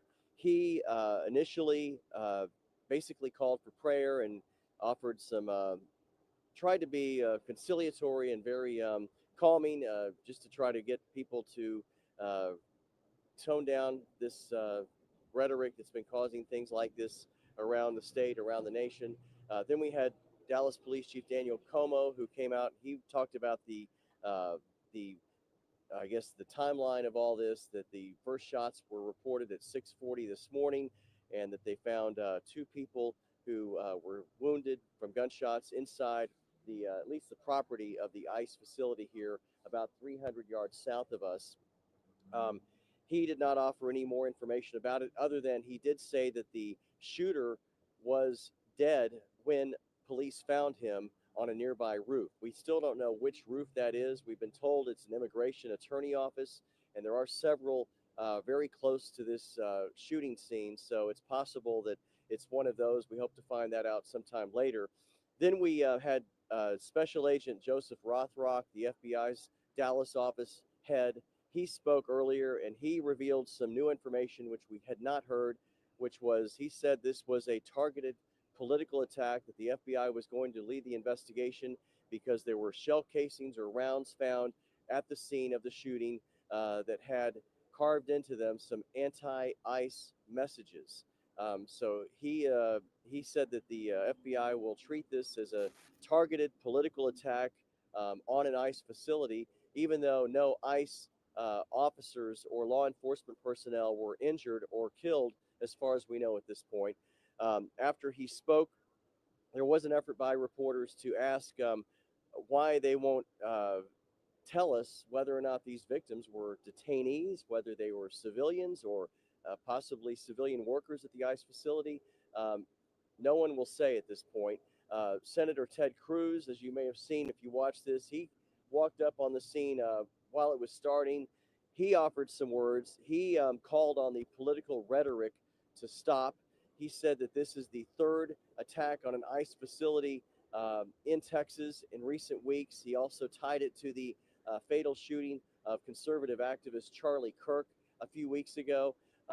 So he was very adamant and very much calling on the public to stop the political attacks and the attacks on ICE facilities. Of course, we had the one in July at the Prairieland ICE Detention Center in Johnson County. That's where an Alvarado police officer was shot and wounded after a protest involving some people who were upset about mass deportations. We have 17 people arrested for that crime, waiting trial. And this is the latest attack. If it indeed is a political attack, as police are saying, we know that police have information about who this suspect is.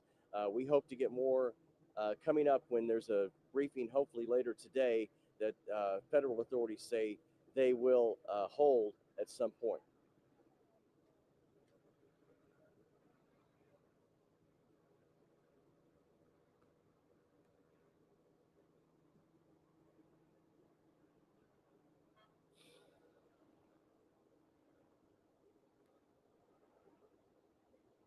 Mm-hmm.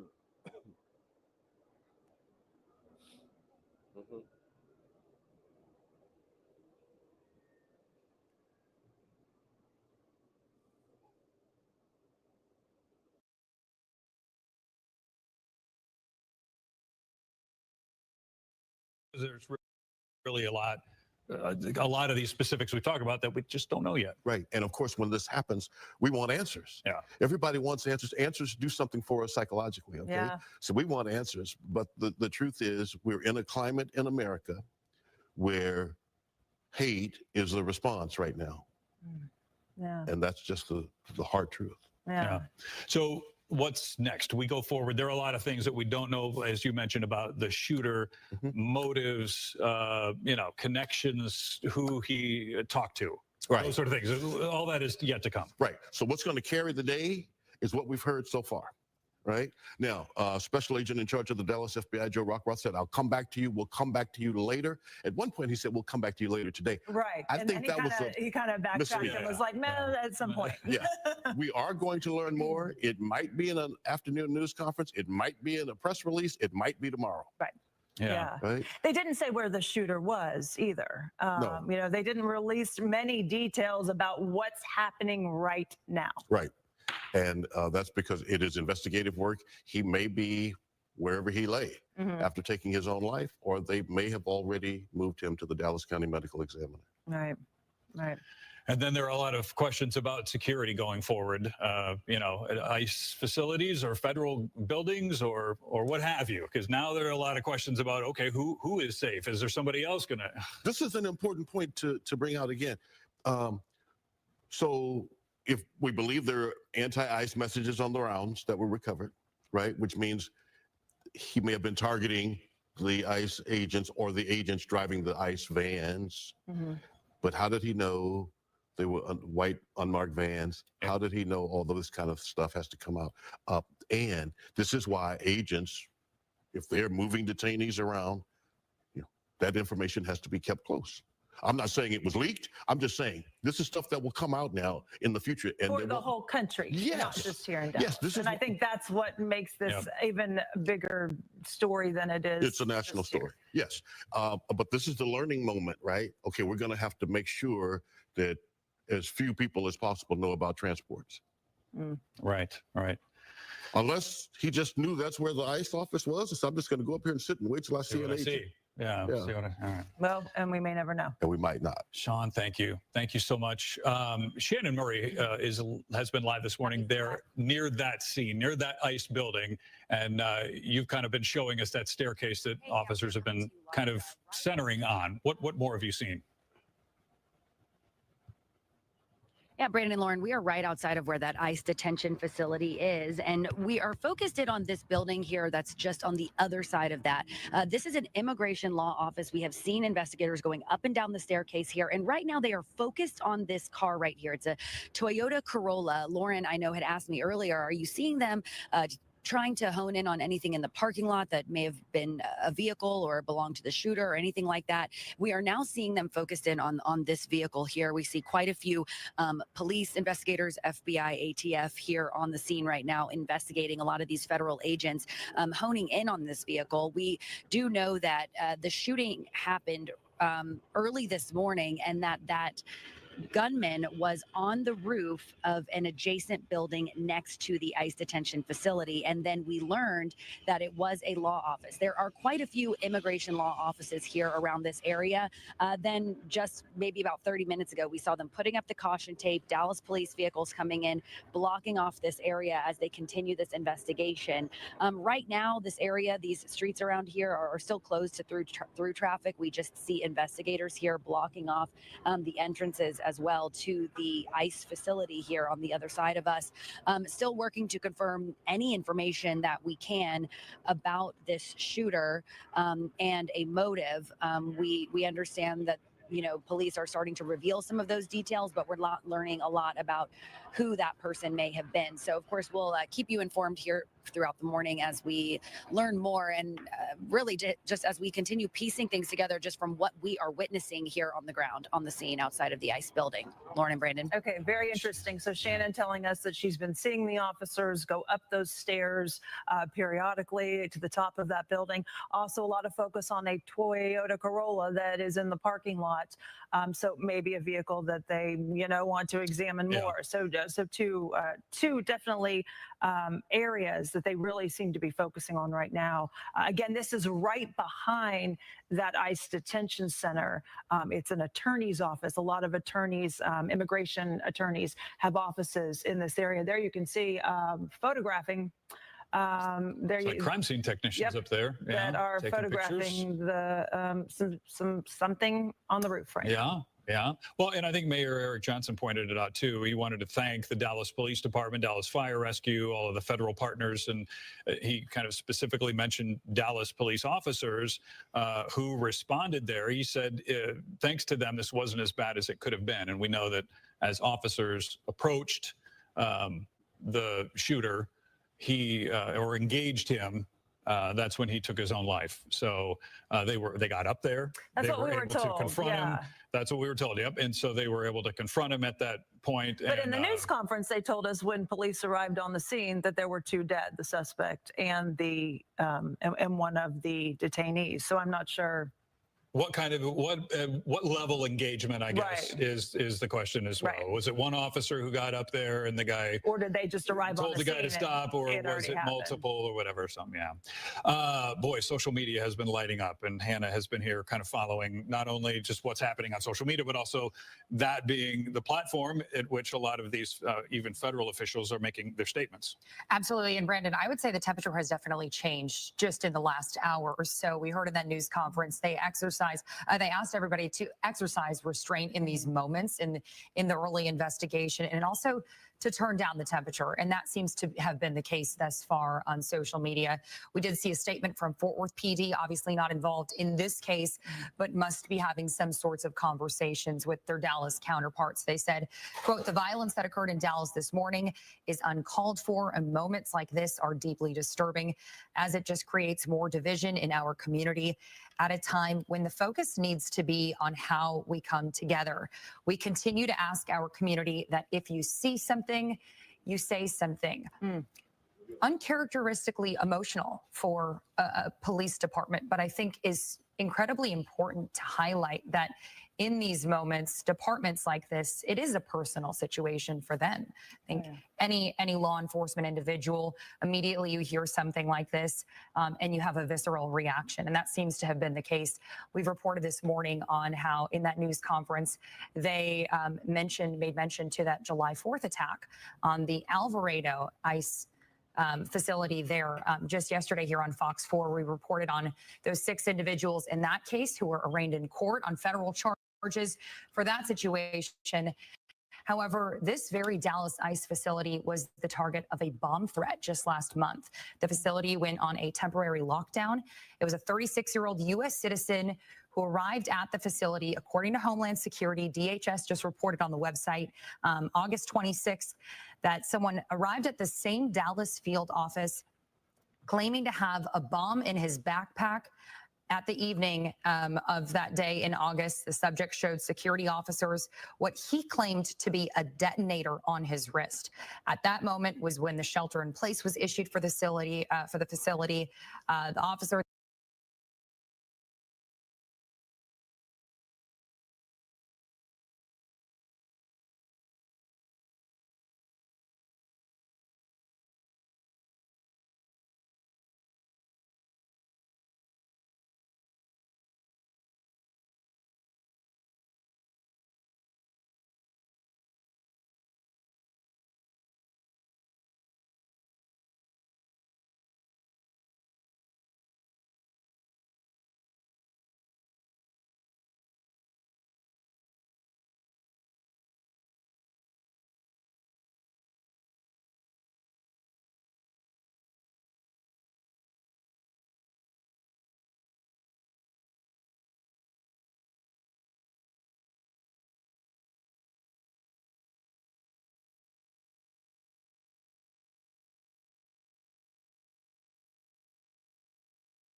double down. Can you let us know who are these victims?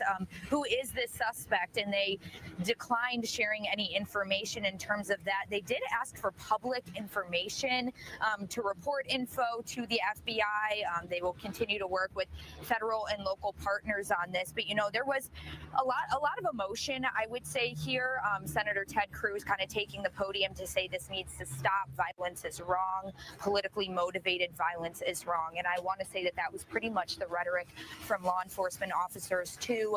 The field officer here from ICE in Dallas, he said this is the second time he's had to talk about a shooting at one of his facilities. He said that these shootings and what he called as a target for these facilities needs to stop. So again, there was a lot of mixed emotions here in terms of, you know, of course, frustration of not knowing more of what led to this incident. It is the beginning stages of this investigation. I will say authorities did mention that multiple times, kind of doubling down that they will not give more details at this time. Law enforcement didn't want to share more as they are, you know, investigating this. It only happened a few hours ago, so you could see that they are working very diligently to, try and clear up some parts of the scene, add more officers in different parts of the scene. I mean, we are so close to Dallas Love Field. We are close to the Children's Hospital. There are a lot of very important entities around this area as well. But I mean,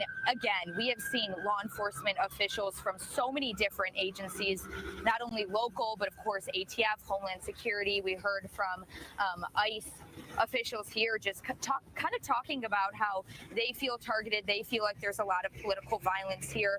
Of course, Police Chief Como of Dallas applauding Dallas police officers' response to this situation.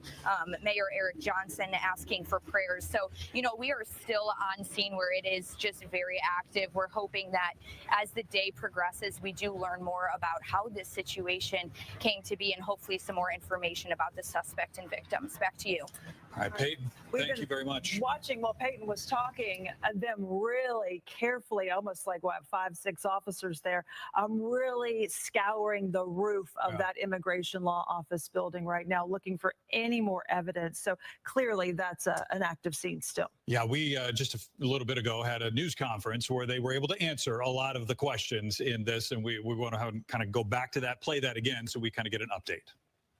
Let me start off by saying that I'm a person who believes very, very strongly in the power of prayer, and that prayer changes things. And so I'm going to ask everyone,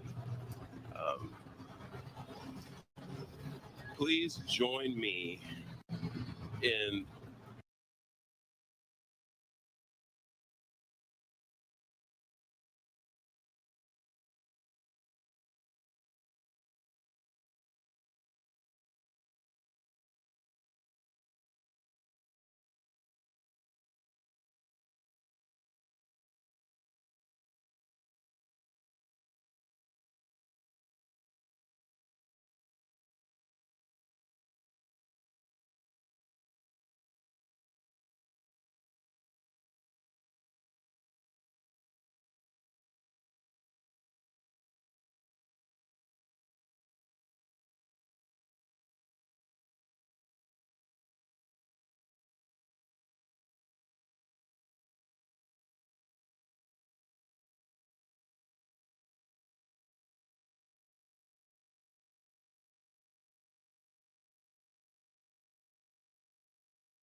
our police chief, Daniel Como, to speak a little bit more directly to the investigation itself.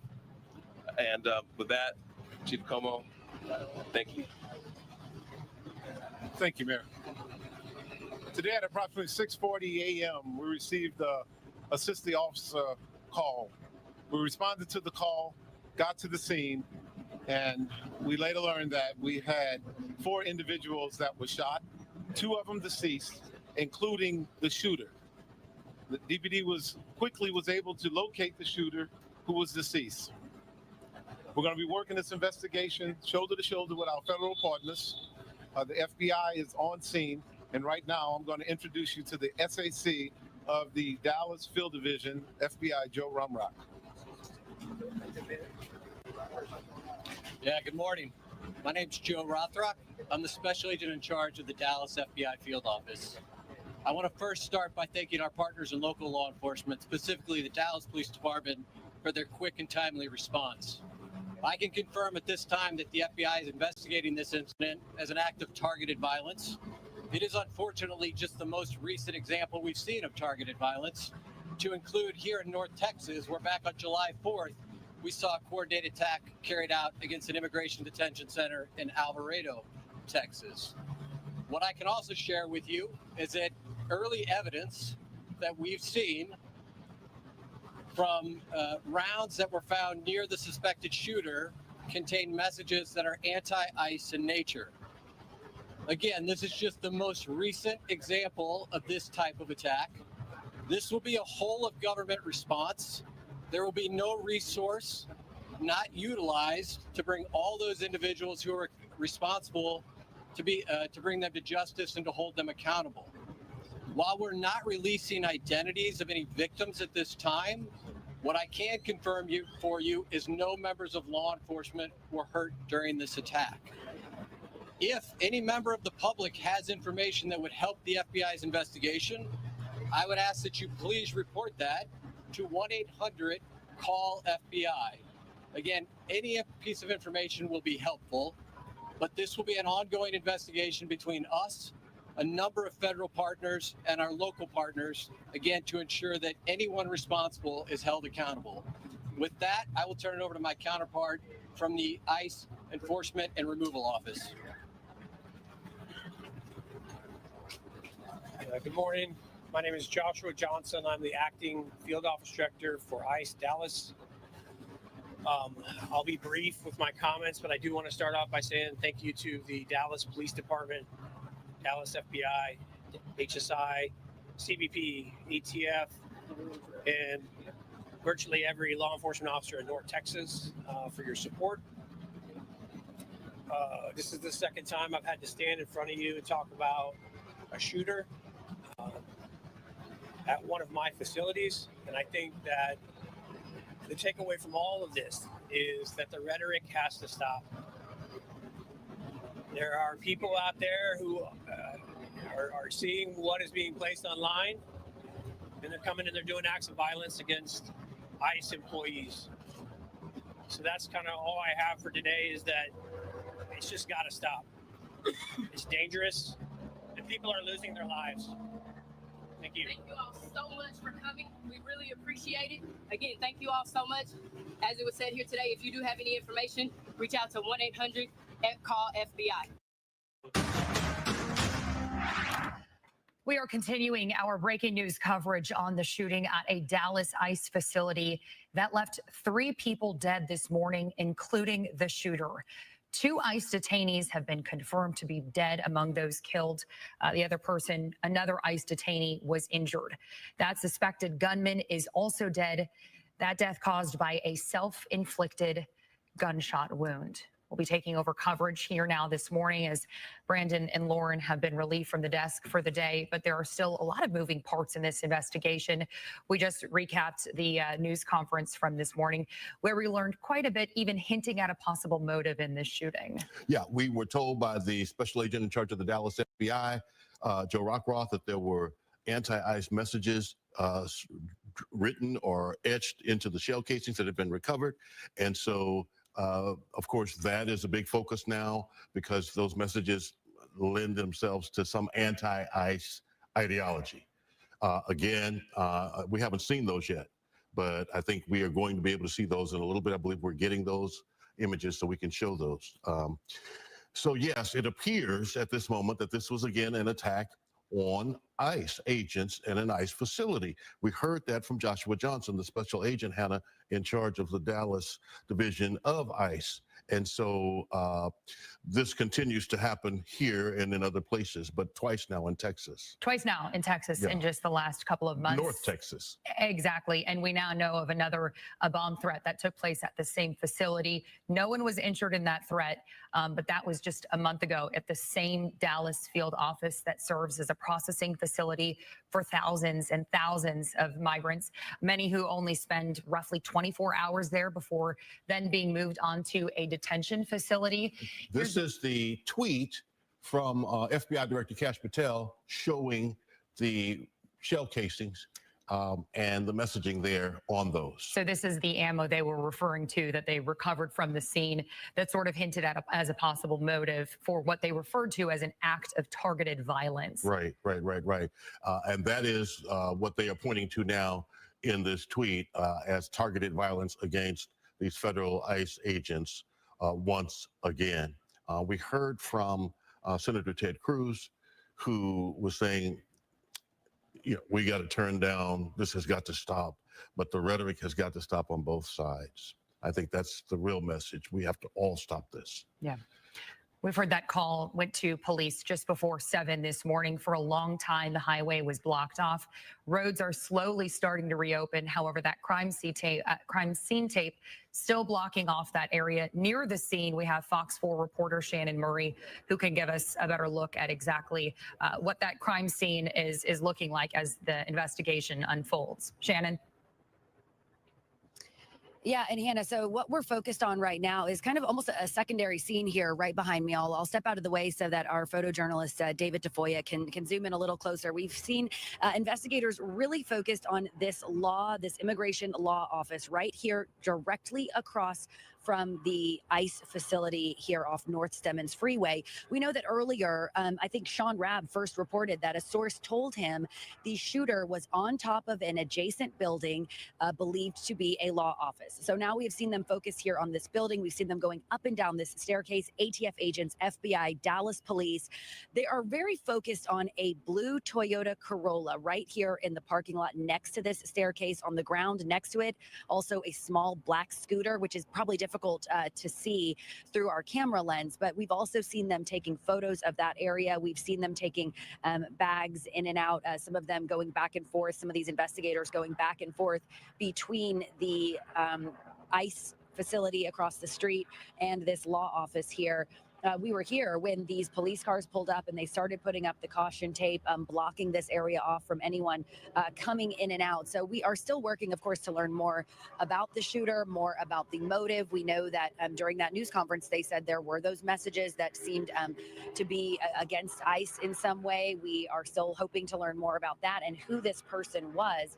But for now, all we can see is that this is definitely a key part of their investigation, is focusing on this area. We know that shooter, that sniper, had a rifle and fired from the rooftop. 2 ICE detainees died, a third in critical condition taken to the hospital early this morning. This shooting all happening here at the ICE facility in Dallas off Stemmons Freeway just after 6:30 this morning.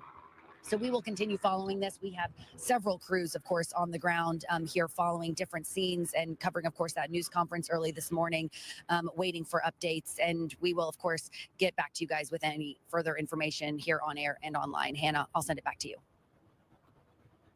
All right, Shannon, thank you. And we just now heard from producers. I want to make sure we get this correct. Gabby, could you repeat what you just said? 2 are dead. 2 dead. Including the shooter. Including the shooter. Okay, so no update from what we heard in the news conference. Correct. I do want to talk about the ammo that was recovered at the scene. We just spoke about it. Now I'm able to see more clearly just a little bit about this investigation at the Texas ICE facility. killing one, wounding several others before then taking his own life. The shooter, that is. FBI, DHS, and the ATF all assisting in this investigation. And now we have a better look at that ammo that authorities said they recovered from the scene. This coming from the FBI Director, Kash Patel. Yeah, and on one of the bullets there, the words anti-ICE are sketched or painted or written with a marker of some sort on one of the bullet casings. And so we heard the FBI director from the Dallas area, special agent in charge, Joe Rockroth, say anti-ICE messaging. It literally says anti-ICE. This, of course, lends itself to yet another attack against ICE and the whole immigration piece, what's happening. Let me say where Shannon Murray is now really the focus of this investigation. What other evidence will be on top of that building, Hannah?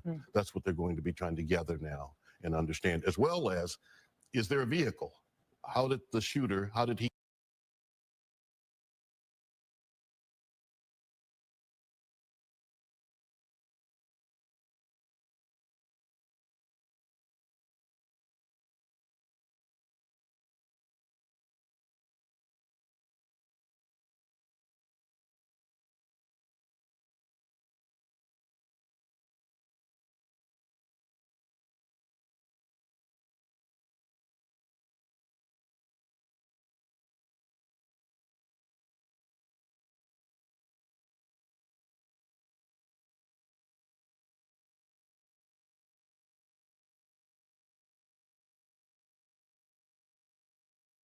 get down there?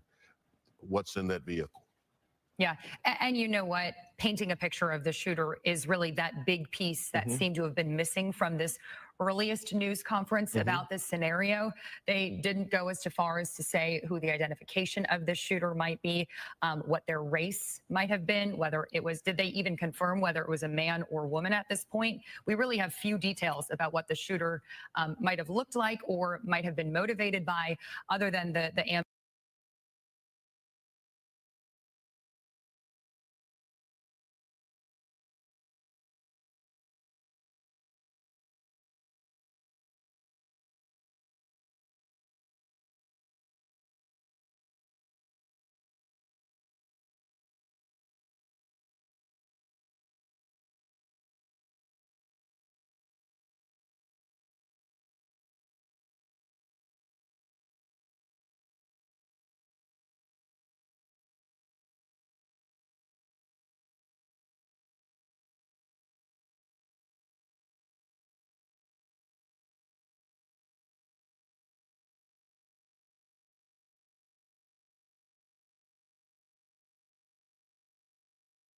that was recovered from the scene. Right, and that again is by design. They are trying to keep undercover as much as they can until they can give us a full picture. But as you put the pieces together, and what we're learning from our sources helps us know what they are doing. And let's go to Steve Noviello, who's been giving us some good information from his sources as well. Steve?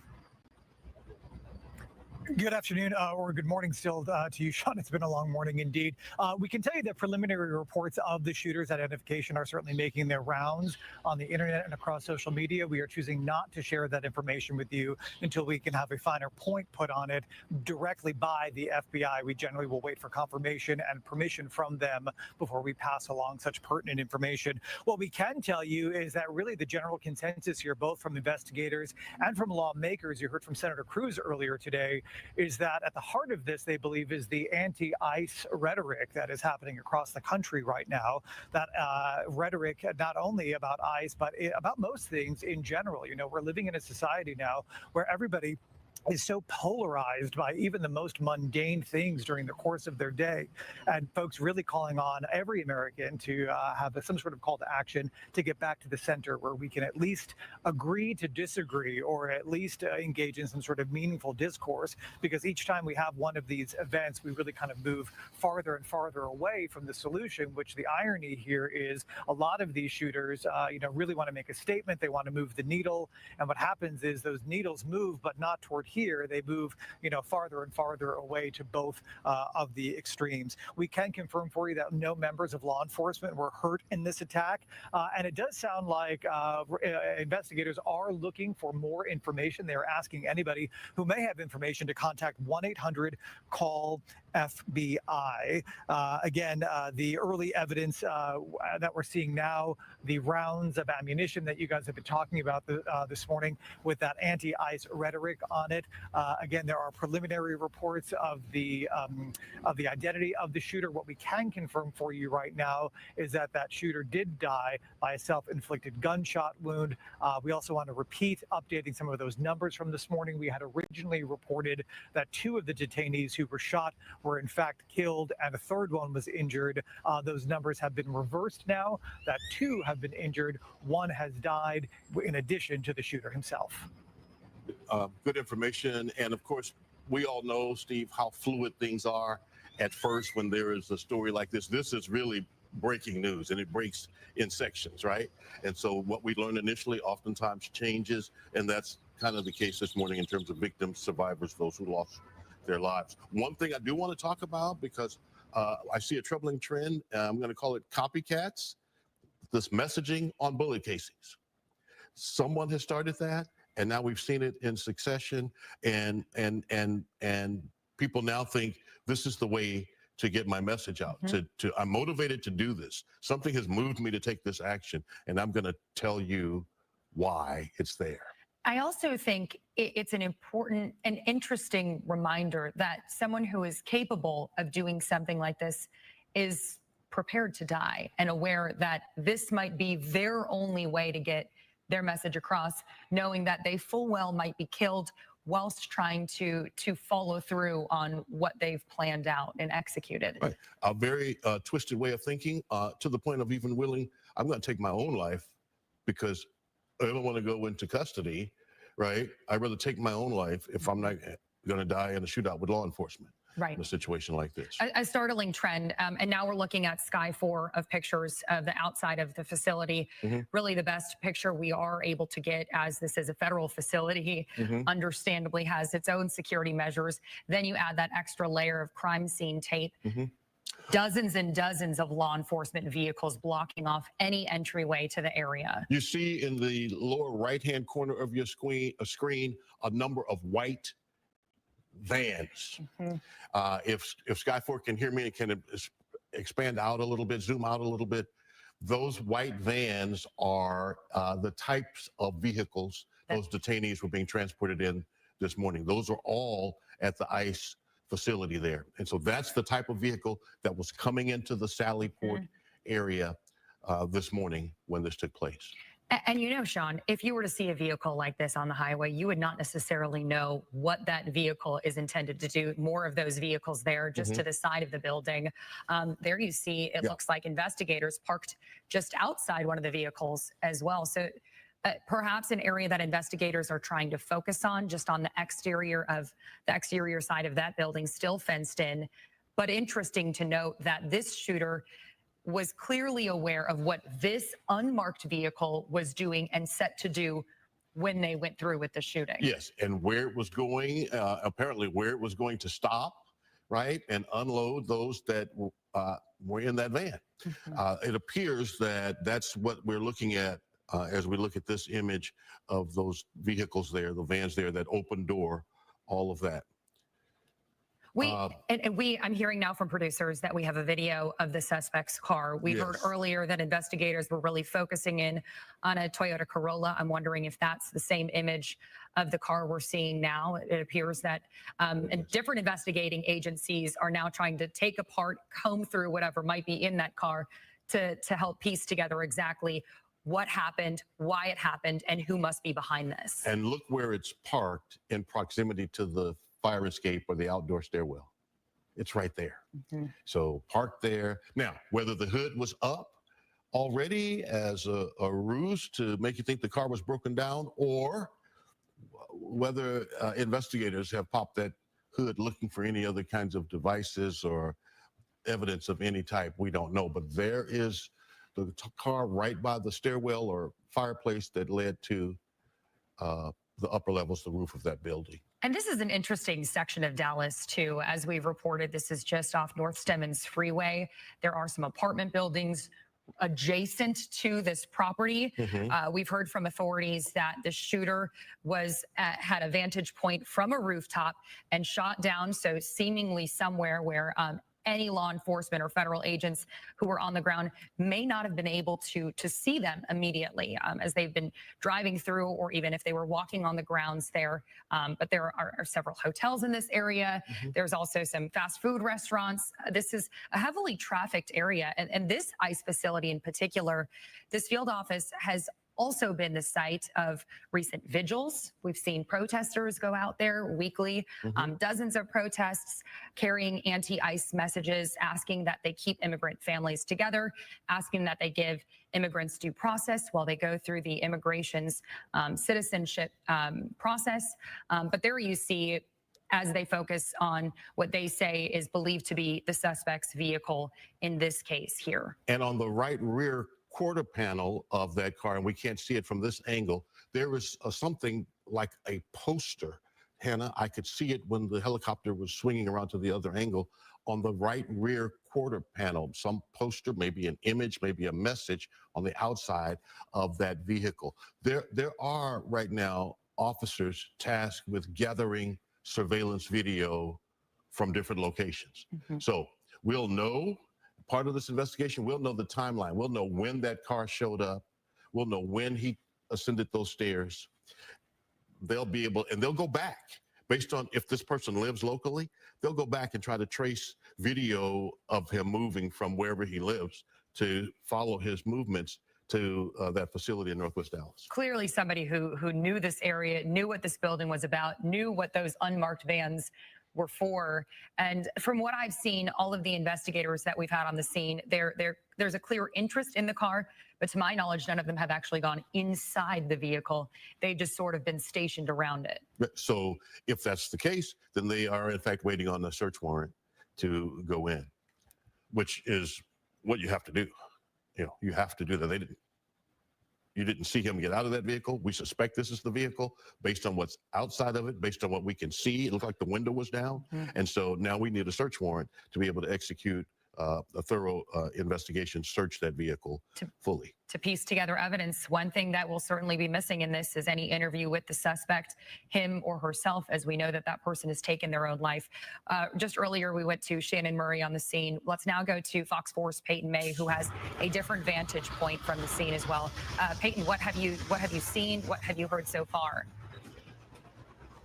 Yes, Hannah, it's a very active, intense situation over here. There have been so many officers driving through really all morning into the afternoon. A lot of these vehicles are unmarked vehicles, and investigators and police officers that have been blocking a lot of the area around the scene, which is really just a block away from me right here. They've been checking some of these vehicles. Earlier today, I said that there were actually ATF dogs kind of around the area that all the media was parked at. So it is all hands on deck. There's no stone left unturned in terms of this investigation. There are multiple agencies working together here, but it is, again, extremely active. You see law enforcement officials walking through different areas around here. The command center that we're kind of panning over to right now is just next to us, and that's why we were at the press conference that was here. I kind of want to debrief some of that right now because we know that this is being called an act of targeted violence. FBI Director Kash Patel did share photos of the messages on shell casing rounds around the shooter.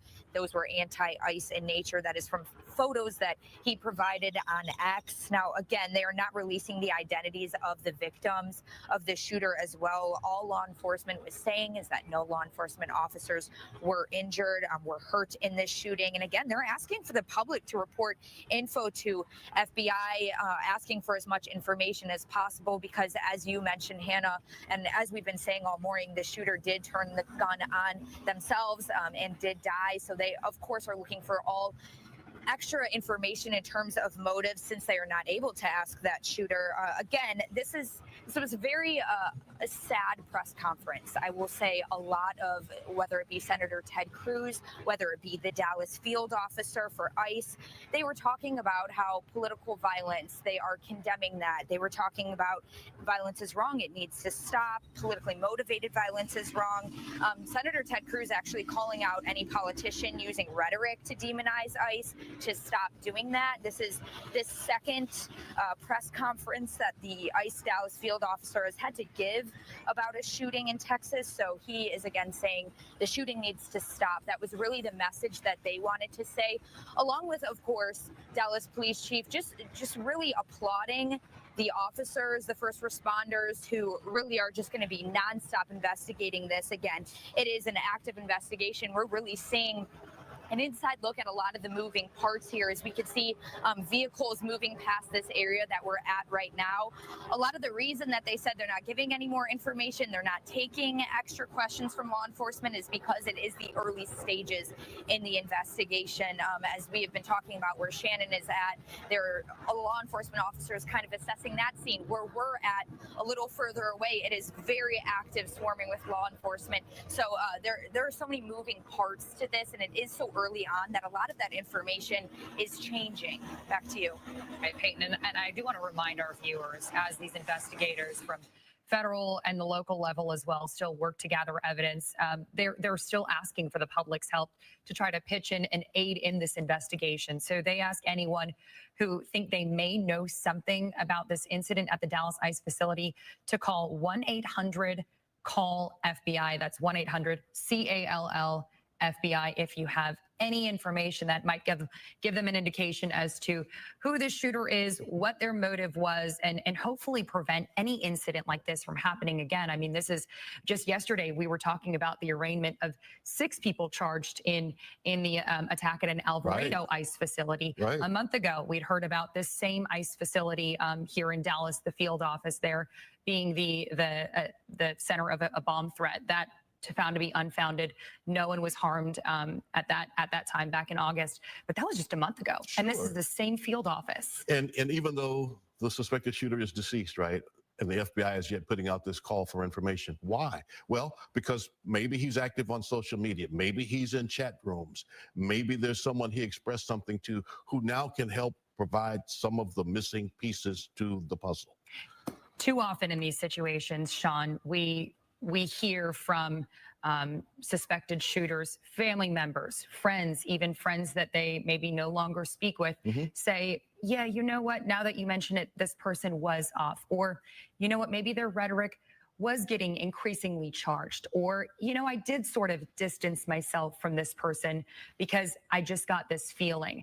And I think that underscores what those authorities were saying during that news conference, that if you see something, say something. If you're having an inclination that someone might be ready to execute violence in any capacity, it is important that you add to documentation about it, and you hopefully can take some action to prevent anything like this from happening. Yeah. Indeed. It's a tragedy in Dallas today, and we'll continue our coverage. Let's take a break, and then we'll come back. We'll continue our coverage here at Fox 4, the Dallas ICE shooting.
are injured. The other victim, Skyline. It's a very busy area, and I do think that it adds an extra interesting layer knowing that the shooter's vantage point was from a rooftop.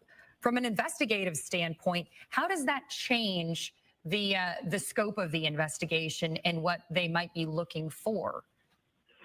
Well, first, his access. How did he have access to get up there? Because most rooftops are not accessible without certain access keys. So they're going to try to find that out. And then beyond this, they're going to talk to all buildings about roof access to make sure that those accesses are closed and locked to the general public, or if it's a fire escape route, that it is known and that an alarm goes off when that door or access to the roof has been crossed. Yeah, and you know what was interesting there, Sean? I know you can't see that, Chief Torres, but we were just looking at Sky 4 live video, and it also appeared that there was some sort of mobile scooter next to the suspect's vehicle that investigators have really been zeroing in on. Is there a chance that this had maybe been planted as some sort of a getaway vehicle, or maybe even that was how the shooter accessed the area, given how busy this area is, trying to just get in there unnoticed? It's definitely something that they need to pay attention to, because when someone's trying to leave immediately, they know there's so much traffic in that particular area that they may need to go between alleyways, scoot between cars or whatever so that they can get out more quickly. So that's definitely something that is of great interest to them. And I want to also zero out a little bit. I know this topic of immigration, it is a massive international conversation, but it's also a local conversation for Texans. I mean, the state of Texas alone has dozens of immigration processing and detention facilities. I know working in local law enforcement, this is a conversation you all must have. It's a very polarizing time.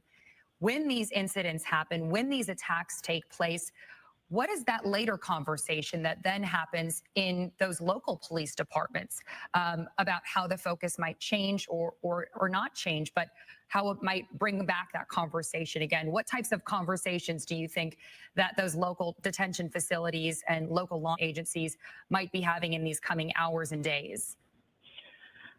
They're going to tell their troops to constantly be vigilant. Once they walk out the door of their police department, they need to be on all alert and never assume that where they're at is a safe place, and to be on guard about the people around them and situations that they walk into. Right. And I think it's on the minds of every law enforcement officer anywhere. These federal agents, they do a difficult job, especially on days like today. However, they have a job that they will continue to do. That really underscored the message that was brought up during the news conference this morning. What was your reaction to what we heard from officials during that news conference about an hour ago? I was at least pleasantly surprised at the rapid response, the unification of responses by the different entities, and especially that they were able to find him so quickly and make sure that he was not a problem any further after that. He wasn't a threat. The threat was immediately taken care of. And one thing that was notably missing from the news conference was a picture profile of who this suspect is, who authorities are still working to learn more about. In your experience, Chief Torres, what is the profile of a shooter, of somebody who is capable of some violence like this? Well, they usually been involved with groups of people who have similar ideations, and they usually say things to at least someone who is likely to be in agreement with them about their hate towards a particular group of people. You can usually find a lot of this conversation in their social media, text messages. So they're going to have warrants out for his home, his car, his computer, the social media accounts that he's involved in, so that they can determine what it was that caused him to have this particular day that he needed to try to assassinate somebody who was with ATF. And to find that, they're going to interview all of his friends, his family, his coworkers, anybody who had something to do with him, who may know something about him and his ideas, his ideations, and his philosophies. Chief, thank you so much for your time providing invaluable insight to as to what might have happened as we work in the hours and days to sort of piece it all together. We appreciate your time. Yeah, we're hoping that we find out very quickly, because if this is part of cartel or a gang like one of the other ones was, then that means that law enforcement's going to have to start focusing on all the members of those particular gangs. Yeah, potentially turning what is now a federal investigation into something that may cross borders. All right, Chief, thank you so much for your time. We appreciate it. We have to go to break, but we will have continuing coverage on this on the other end of this break, as well as on fox4news.com. We'll be right back.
Investigation that the rain was so intense this morning. Yeah. As soon as they got out there, even our reporters were dealing with some high winds and rain. Hopefully is starting to clear up, but I don't know. I'm guessing there's still some patchy spots still out there, Kylie. Yeah, Hannah, and that's what I'm going to focus on first, is the fact that earlier this morning, as this situation was evolving, I have satellite and radar on loop over the last 6 hours to show you that. Again, across western fringes of the Metroplex, that significant batch of showers and storms started approaching shortly after 7:30, 8 o'clock this morning, obviously making any sort of outdoor investigation kind of tricky. Now, since then, we have finally started to see the back edge of that batch of showers and storms clear from the west to the east. We're still dealing with some lingering cloud cover, and that'll continue over the next several hours, but a dry forecast finally on tap for the rest of our Wednesday, hopefully helping any sort of outdoor investigations go off without a hitch. So here's a closer look at radar right now. The heaviest rain moving out of our viewing area and out into East Texas. Now, there are a few heavier showers that are ongoing across northeastern parts of Anderson County and far southeastern Henderson County. But again, back edge of this batch of showers continuing to move out from the west to the east. Obviously not great conditions earlier this morning as that heavy police presence was continuing to move onto that breaking news scene. Okay, here's a closer look too as far as our rainfall totals are concerned. A lot of folks ended up picking up anywhere from trace amounts of rain. You could see that across parts of Tarrant County, even southeast Denton County staying completely dry over the last 24 hours, basically right along Highway 75. In Collin County staying dry. Eastern Dallas, parts of the downtown Dallas area picking up anywhere from a half inch upwards of an inch to a little over an inch. But areas to the south and west, that's where we saw that heaviest rain band kind of set up earlier this morning, producing fairly high rainfall amounts in a short period of time. Now, we weren't dealing with any flooding concerns, thankfully, but there were some pockets of heavy rain that could create some of that ponding on roadways. And that was mainly across far southwestern parts of North Texas, where we picked up a little under 3 inches of rain over the last 24 hours. Like I said, the rest of our Wednesday should stay in the clear through the back half of the day. We'll continue to see some breaks in the clouds. Winds stay out of the north-northwest. That taste of fall settling in as we close out the work week and head into the weekend. All right, our breaking news coverage will continue right after this.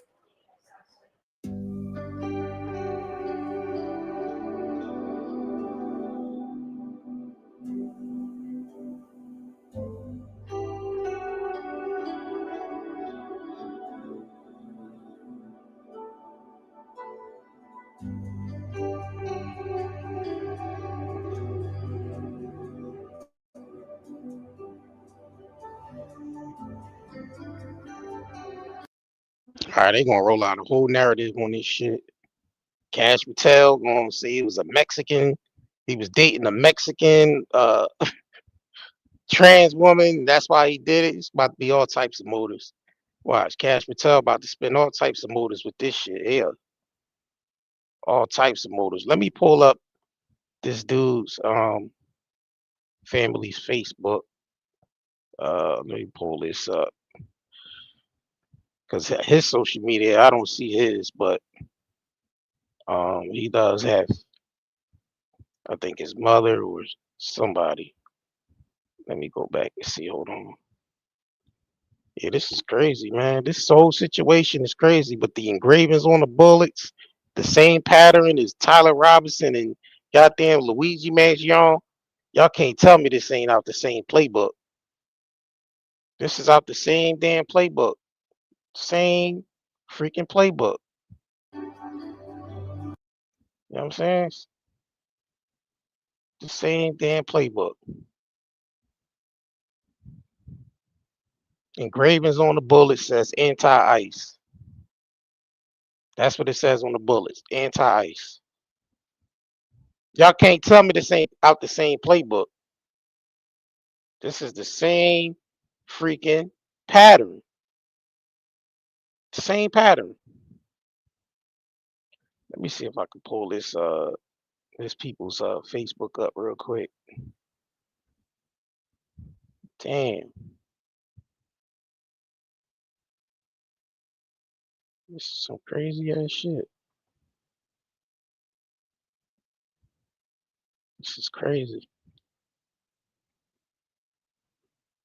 He got the same identity as all the other shooters. Middle white boy, young white boy, middle of America looking ass white boy. Same damn pattern.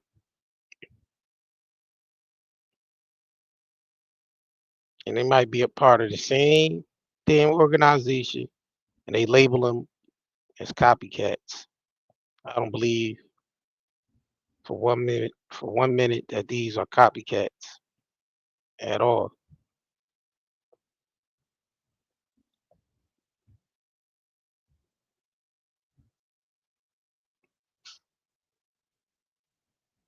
I'm trying to look. Let me see. Bring this up.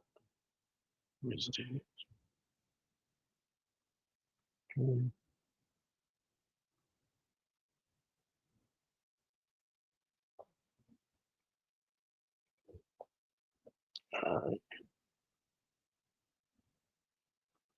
Into a full-blown investigation. That's where we find Fox 4's Lori Brown near the scene. Lori, can you tell us exactly where you are? Hannah, we are at an area that's across the street from the ICE detention facility. It's what has become the crime scene. You can see that there's police tape that is blocking off this area that is a law office and also an immigration photo and service center. So law enforcement is here right now.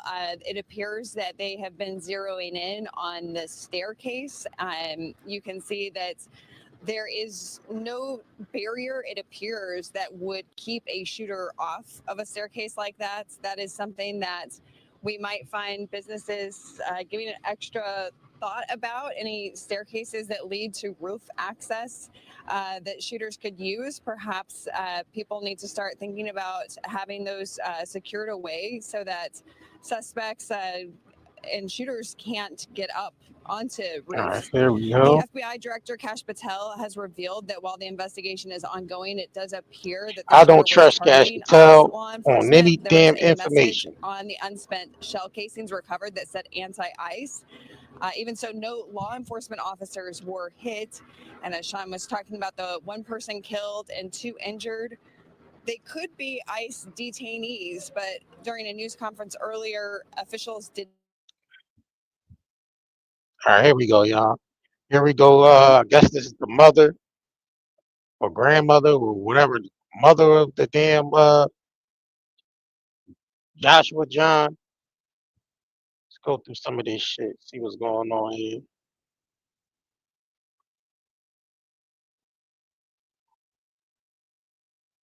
I'm just going through this going through this shit.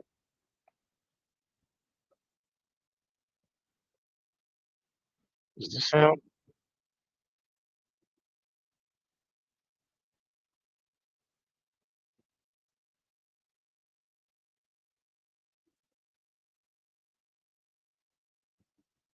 Is that him right there? It kind of look Mexican and shit.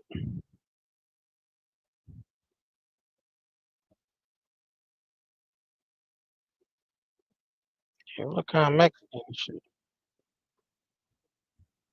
This is him right here, little dweeb. Yep, this is him right here.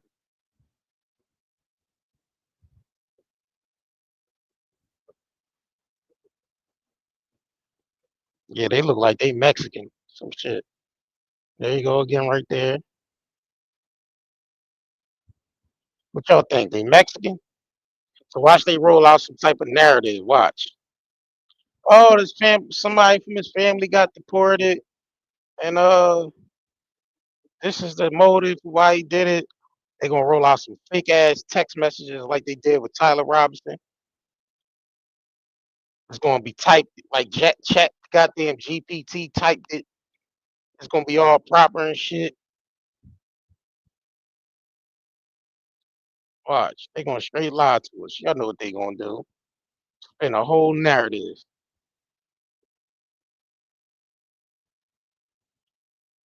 Yeah, I don't trust Cash Patel. They be on some bullshit. But yeah, this is the family right here of the suspected shooter.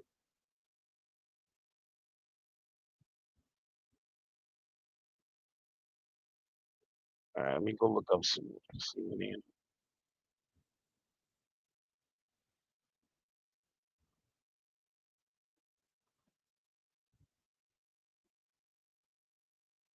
All right.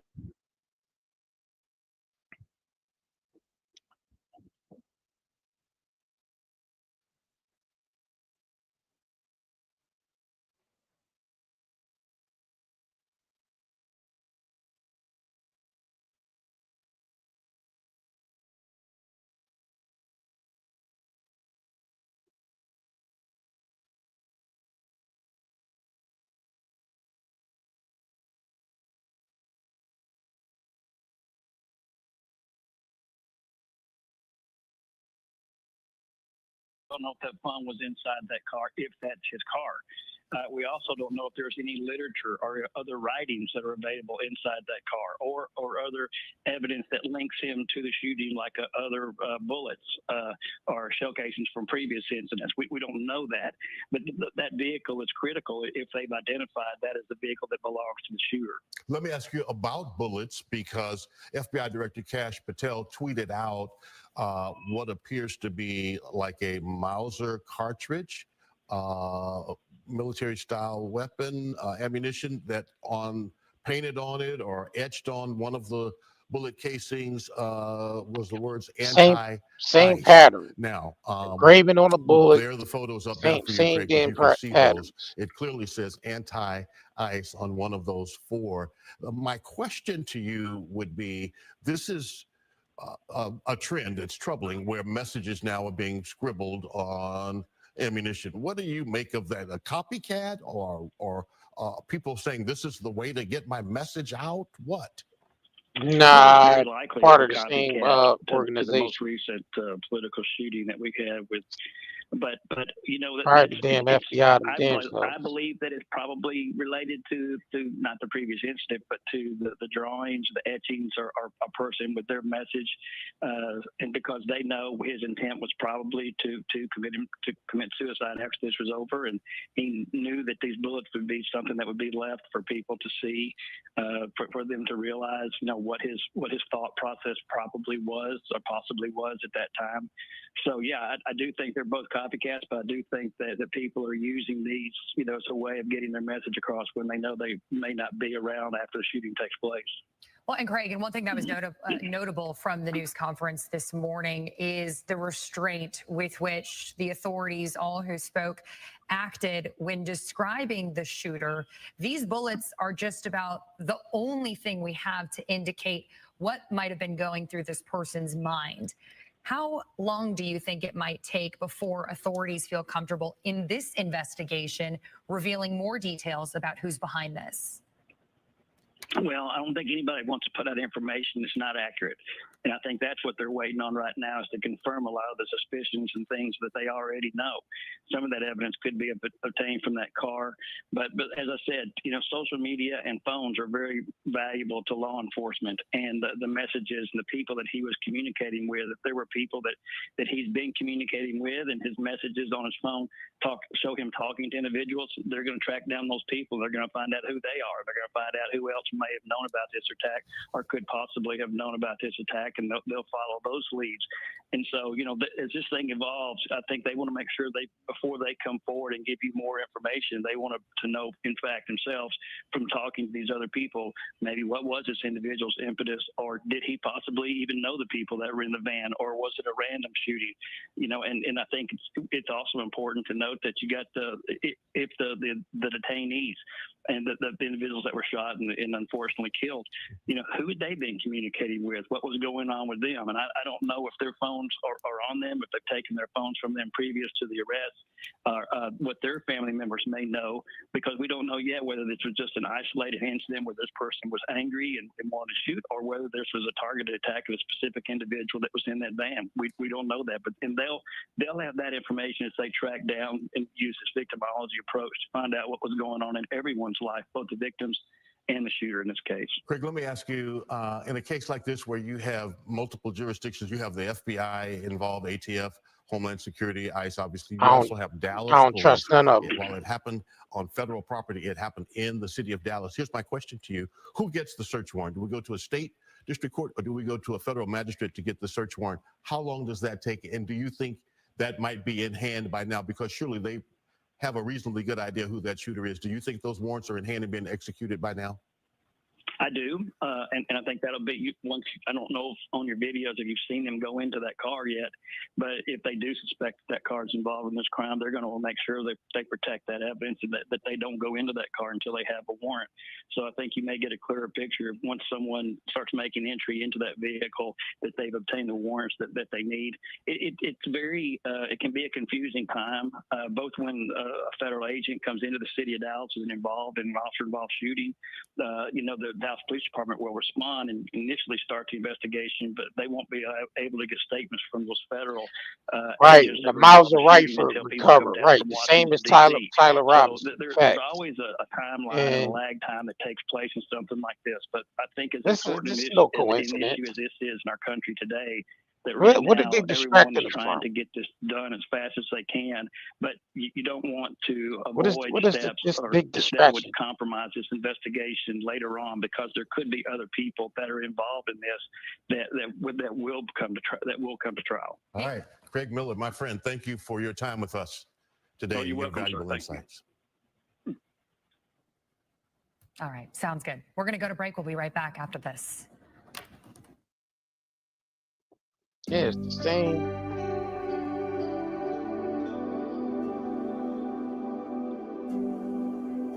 Yes, it's the same pattern with the engravings on the bullets. Same as Luigi Mangione, same as Tyler Robinson, same, and they same basically the same freaking description of like they all have this certain identity. It's always this certain identity they have. They always around the same age group. Look, they even said the same type of weapon was used. Like, come on now. Y'all mean to tell me this shit ain't all connected? And it smells psyopy to me. This shit is real psyop. Real psyopy.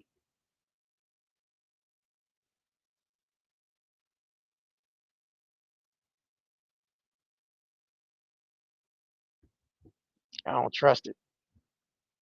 I don't trust none of that shit. To be honest. This shit seems very, very, very suspicious.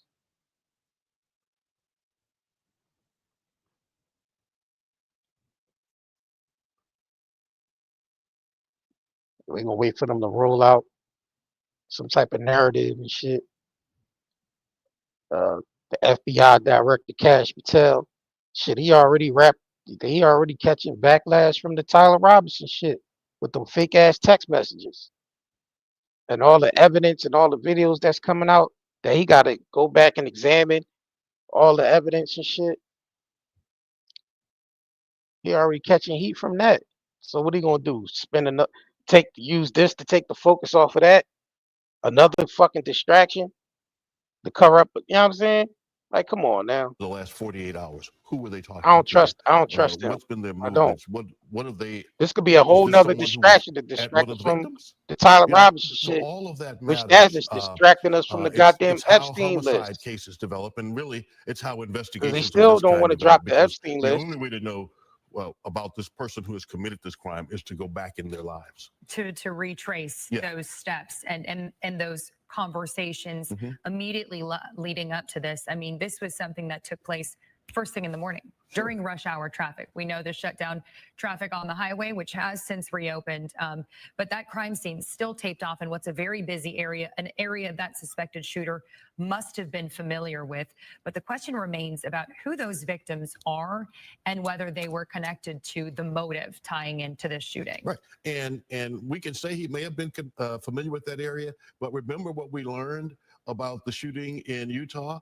The suspect there told investigators, he told us he had planned it about a week. So to the degree that he was familiar, could be long, could be short. Maybe he worked in that area at some time, worked in that building, or not. Maybe he looked it up and planned this over some days or weeks or months. We don't know all of that yet, but that's something that is going to be learned as they scour the corners of his life. The other questions that we are still seeking answers to are about the building associated with the shooting vantage point and what it is used for, whether that suspected shooter needed access to get through those gates, that remains to be seen.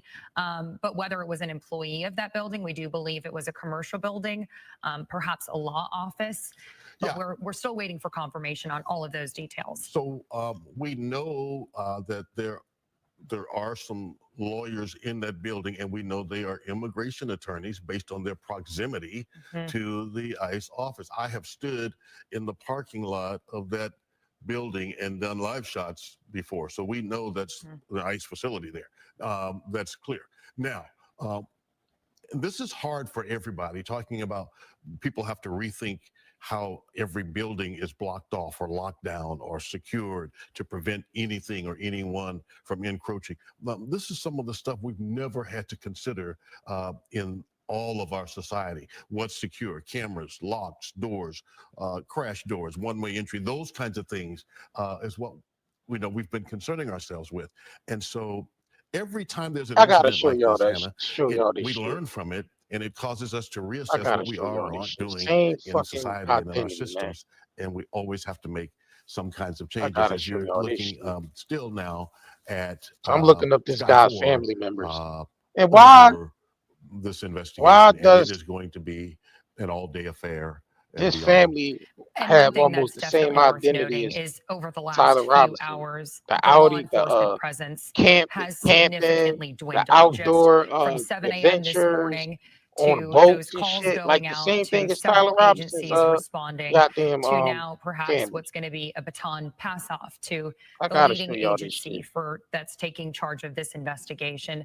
But there you see squad cars I surrounding that gotta show ICE y'all this. detention Hold on. facility Let me as pull this they shit still up. have that area blocked off. I think But this is his as dad. Sky 4 pans out a little bit, you can see at least traffic in that highway is starting to move along steadily. However, that was not the case this morning. And mind you, That they are shooting first Tyler took Robinson place. family People deleted were at a their standstill. I know profiles like the very Chip next was day, urging the same people day who had the actually. option to work remotely Because I was to on stay live stream to home, pull all as this shit not up. many people I go were back to late to their refresh the offices this page morning as a result. on Yeah, and Facebook, just and all getting that some shit information from one of disappeared. my federal The page contacts was to already say gone. that DPD will have to They pass probably along was getting so information to many the feds, messages and and they will comments type and up shit. all of this to But let me Assistant pull this up. USA, And it's the Assistant same Federal Attorney, who then will same hand it to the identity as magistrate to take Tyler that search Robinson's warrant for the family. vehicle and The for his outdoor personal adventures. dwelling, apartment, home, condo, All right, wherever so let that me might switch be, over. on North Texas or somewhere. All right, so this is his dad. I guess this is his dad right here. So I'm going through the pictures and shit, right? Look, same outdoor adventures like Tyler Robinson family. Look, this is the little prick right there that supposedly did the shooting. So he's part of like a little Boy Scout type of shit. There you go again. See? Same outing type of events the Tyler Robinson family had. When I pulled their profile up, almost identical. Boat, yup, on a boat like this, all types of shit.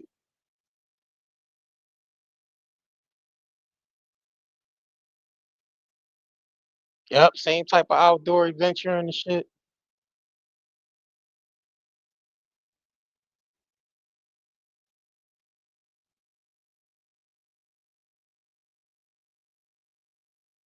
Yeah, there's a little prick. Here's the little prick right there.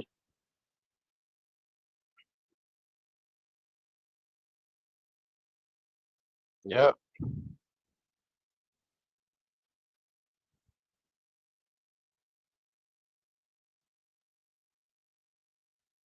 Yeah, right. It's like a little. It's either they part of the same chat group, or they recruited, or they just the fall people of the real shooters.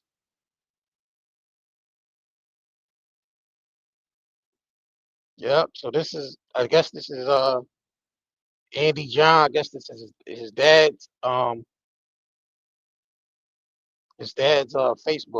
Very yeah. This is actually the first picture that they grabbed was this one right here anyway. But yeah.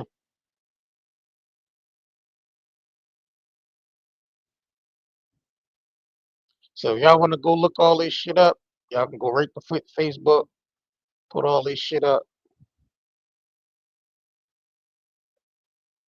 Like I said, and then this right here is this is the mother's Facebook right here. So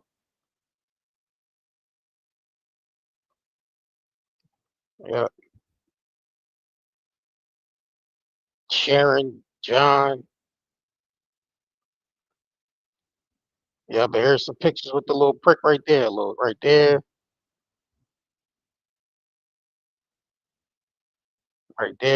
right there with the green shirt.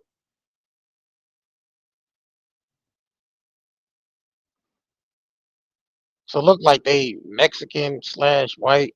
I don't know. They look like they kind of mixing. Yeah, they. I don't know if they Canadians. I mean, where that camping that location of that camping they was at was in in Canada, but I'm not sure if from Canada. I think they from Texas. Go up a little bit.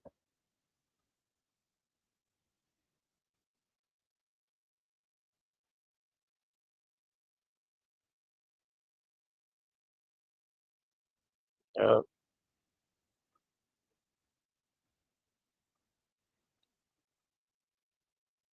but yeah, that's family shit.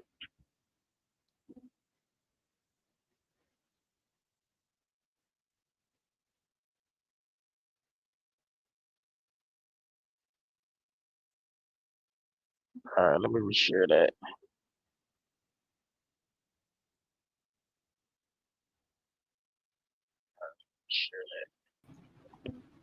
That needs prayer.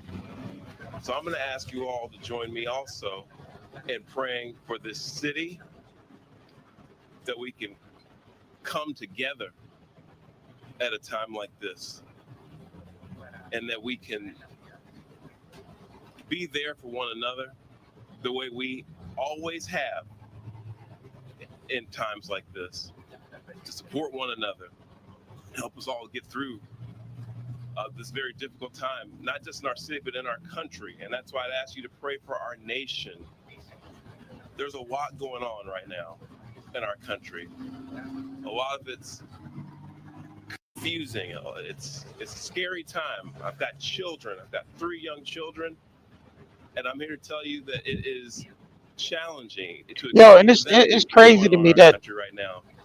when I But pull I up said Tyler before, and I'll Robinson's say it family again, I believe in the power of prayer to change Facebooks, things. they haven't been on And it there can since change the like hearts of people. 2000 It and can change this country. same It can as change this this city. family. So They ain't please been on there pray since 2010, for everyone who's 2020. affected by today's tragedy. I mean I also want to say 2010, thank you 2009 to and shit like the that. Dallas Like Police Department, that and nigga, say this thank like you we like to very the Dallas suspicious. Sheriff's Like Department, Dallas County Sheriff's these Department, young Texas dudes Department be of Public Safety, and all of our recruited and various shit. federal law enforcement partners who They fucking recruited. acted so quickly today to make sure that today's tragedy wasn't worse than what it was. So on behalf of the city of Dallas, I want to say thank you to all of you. And you're going to hear from some of those folks later, but I wanted to let you know that we appreciate what you all do, not just today, but every day, to help keep us all safe. And lastly, and this is really important, I would ask all the city of Dallas residents who can hear me right now, let's be patient, let's remain calm, and let's let our law enforcement partners, our police department, do their job. This is an active investigation. There's still a lot of unanswered questions. And I want to encourage all of you to exercise a little bit of restraint and allow them to do their job to help make sure this continues to be a safe city, and that they can help us figure out what happened here today. But with that, I want to say, again, thank you to all the folks who came out this morning from our law enforcement community. I'll turn it over to our police chief, Daniel Como, to speak a little bit more directly to the investigation itself. And with that, Chief Como, thank you. Thank you, Mayor. Today at approximately 6:40 a.m., we received a assist the officer call. We responded to the call, got to the scene, and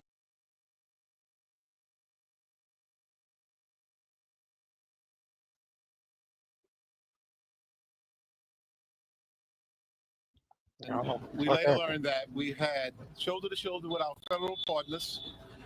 And right now, I'm going to introduce you to the SAC of the Dallas Field Division, FBI Joe Rumrock. Yeah, good morning. My name's Joe Rothrock. I'm the special agent in charge of the Dallas FBI field office.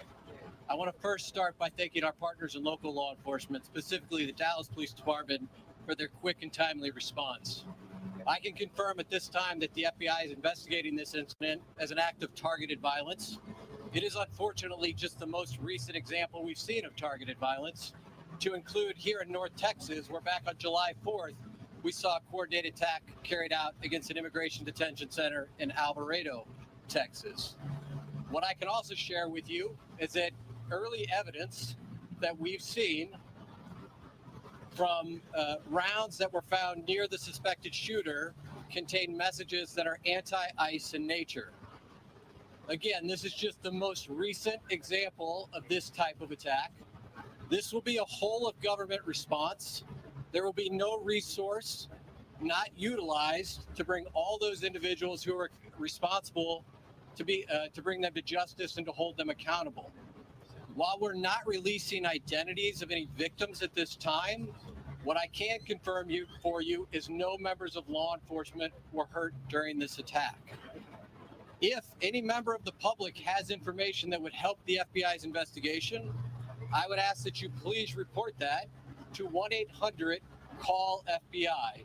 Again, any piece of information will be helpful, but this will be an ongoing investigation between us, a number of federal partners, and our local partners, again, to ensure that anyone responsible is held accountable. With that, I will turn it over to my counterpart from the ICE Enforcement and Removal Office. Good morning. My name is Joshua Johnson. I'm the acting field office director for ICE Dallas. I'll be brief with my comments, but I do want to start off by saying thank you to the Dallas Police Department, Dallas FBI, HSI, CBP, ATF, and virtually every law enforcement officer in North Texas for your support. This is the second time I've had to stand in front of you and talk about a shooter at one of my facilities, and I think that the takeaway from all of this is that the rhetoric has to stop. There are people out there who are seeing what is being placed online, and they're coming and they're doing acts of violence against ICE employees. So that's kind of all I have for today, is that it's just got to stop. It's dangerous, and people are losing their lives. Thank you. Thank you all so much for coming. We really appreciate it. Again, thank you all so much. As it was said here today, if you do have any information, reach out to 1-800-CALL-FBI. And of course, that was the news conference from earlier. We can tell you now Homeland Security has just released information. 2 of the detainees are now dead. A third is critically injured. So 2 of the 3 people being transported by agents this morning are now dead. That brings the total dead this morning in Dallas now to 3, including the suspected shooter, who investigators, as you heard them say, took his or her own life. This also update comes moments after we heard from Secretary of Homeland Security Kristi Noem, who says, quote, "The violence and dehumanization of these men and women who are simply enforcing the law must stop. We are praying for the victims and their families," end quote. Now, we do want to know no ICE law enforcement or ICE agents were injured during this shooting. The 3 injured, now 2 dead, are all detainees. Yes, and of course, what has to happen now is who this person is, who took his own life, who he is, and then why. And that's the deep dive that's going to take place. Why? As well as for these victims, and their losing of their lives, and who are their family members. I mean, because they were detained by ICE and some question about their immigration status does not mean that, that could not have been worked out through the immigration process. Now they've lost their lives in this violent way, a violence marked, if you want to call it political violence, with anti-ICE messages on the cartridges that were recovered by law enforcement on that roof. for the second time in a matter of months, a Texas ICE facility under attack. We want to get over to another reporter on the ground. Fox 4's Peyton Yeager is joining us just aside from the scene there. Peyton, where exactly are you right now and what are you seeing? Hi, Hannah. Hi, Sean. Yeah, we are right off of I-35. We're on the access road, kind of standing at a diagonal on this ramp. And we have kind of seen that baton being passed from Dallas police now to the FBI. We have Dallas police who originally responded here at 6:30 in the morning to the shooting. But now Dallas police really just providing an exterior and blocking traffic. Again, we saw, I'm gonna have Quincy pan over to the scene that we can see about a football field and a half away. That is where the Dallas ICE facility is. But just within the last 15 minutes, we have seen more FBI investigators arrive on scene. And just within the last few minutes, we did see a medical examiner van pass by us. So this is the scene that we are at, as close as we can get to the front of the ICE facility. We know that there are multiple scenes. We have multiple reporters because we do know that the shooter was on top of an adjacent roof and fired down at that Dallas ICE facility, striking some of those detainees. Again, no law enforcement officers were injured. The FBI not releasing any information about the shooter at this time. I know we have had many questions coming into the newsroom, but no identity has been confirmed by the FBI, and no identities have been confirmed of the victims, of the ICE detainees. We know now that 2 were killed, 1 injured from those ICE detainees. So again, this investigation is going on 6+ hours, and it will go into the afternoon and into the early evening. We know now that information is now coming more from Washington, from those federal officials. So we are still waiting for more information to come down from Washington, more information to come from the FBI. You know, even at the press conference about an hour and a half ago, Dallas Police Chief Como had a little to say. He more commented on the response. 6:30 a.m., that's when those shots fired, and that's when those Dallas police officers first arrived. But now that information that we need to obtain would come from the FBI and come from Washington, so we are still waiting on that as we speak.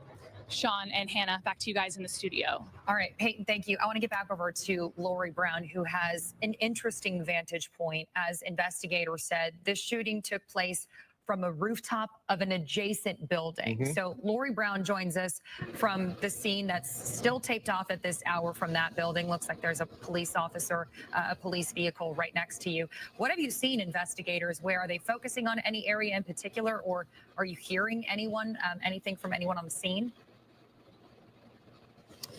I want to show you first where our location is in relation to the ICE detention facility. So you can see that red brick building across the street. That's the ICE detention facility. And then past the parking lot, across the street, you have this office building here. It has a law office, and it's also an immigration and photo service center. So at the bottom of a staircase, you can see that there are some law enforcement officers that are congregating by that staircase.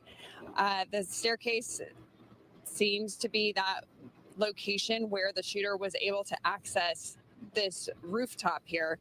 It doesn't appear that there are any locks or barriers on the staircase to prevent anyone from going up there. So that's something that maybe there will be businesses giving some extra attention to any staircases that allow for rooftop access, maybe apartment buildings, something to be looking at with this new trend, it seems, in terms of shooters accessing roofs. So the FBI Director, Kash Patel, revealed earlier that the investigation is still ongoing, but it does appear that the shooter was targeting ICE law enforcement. There was a message on an unspent shell casing that was recovered that said anti-ICE. So no law enforcement officers, though, were among those who were hit. However, it appears that the people that were hit were potentially ICE detainees, but law enforcement is still not providing identities or giving us any additional details on that. So we will continue to stay here and keep you posted as things develop here. Hannah and Sean? Okay, very good. Thank you, Lori Brown. So we know now, I now know that the detainees who were shot were taken to Parkland. And so one passed at Parkland, one at the scene, along with the shooter who took his own life. Right. Yeah. So we know that police got that call. They said as soon as they arrived there, one person was shot dead. The suspect also shot and killed himself. But there is still another person in the hospital. And I think it's important that we are reminded there. This is a day where families are grieving. Yes. This is a day where families are praying that their loved one makes it through this. But we did hear that report initially, critical injuries, which very well means a third person may pass. Yeah, and critical means life-threatening. Critical means surgery is necessary and immediately, and then it's wait and see as life is in the balance. And this is not exaggeration. This is for real. That's how it happens. And so there's one person there. And listen, even if my loved one is here without the proper documentation and ends up being deported, they're still alive. I still have my family. Right? And this has destroyed that today, and we don't yet know why. Cloudy, gloomy day in Dallas is appropriate for what happened this morning. Cloudy, gloomy day, and heavy rain coming down early this morning when this took place.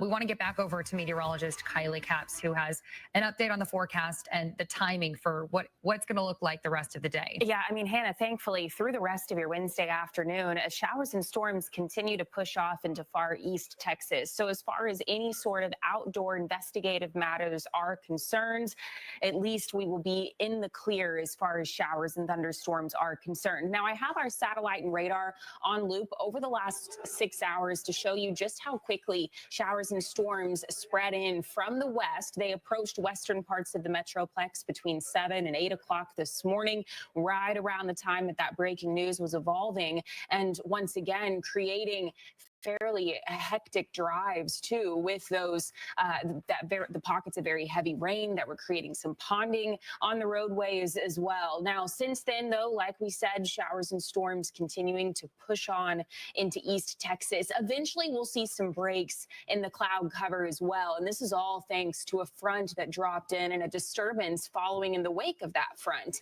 So anytime we're talking a cold front, especially this time of year, we eventually see drier air filtering in. Winds stay out of the north through the rest of the day today.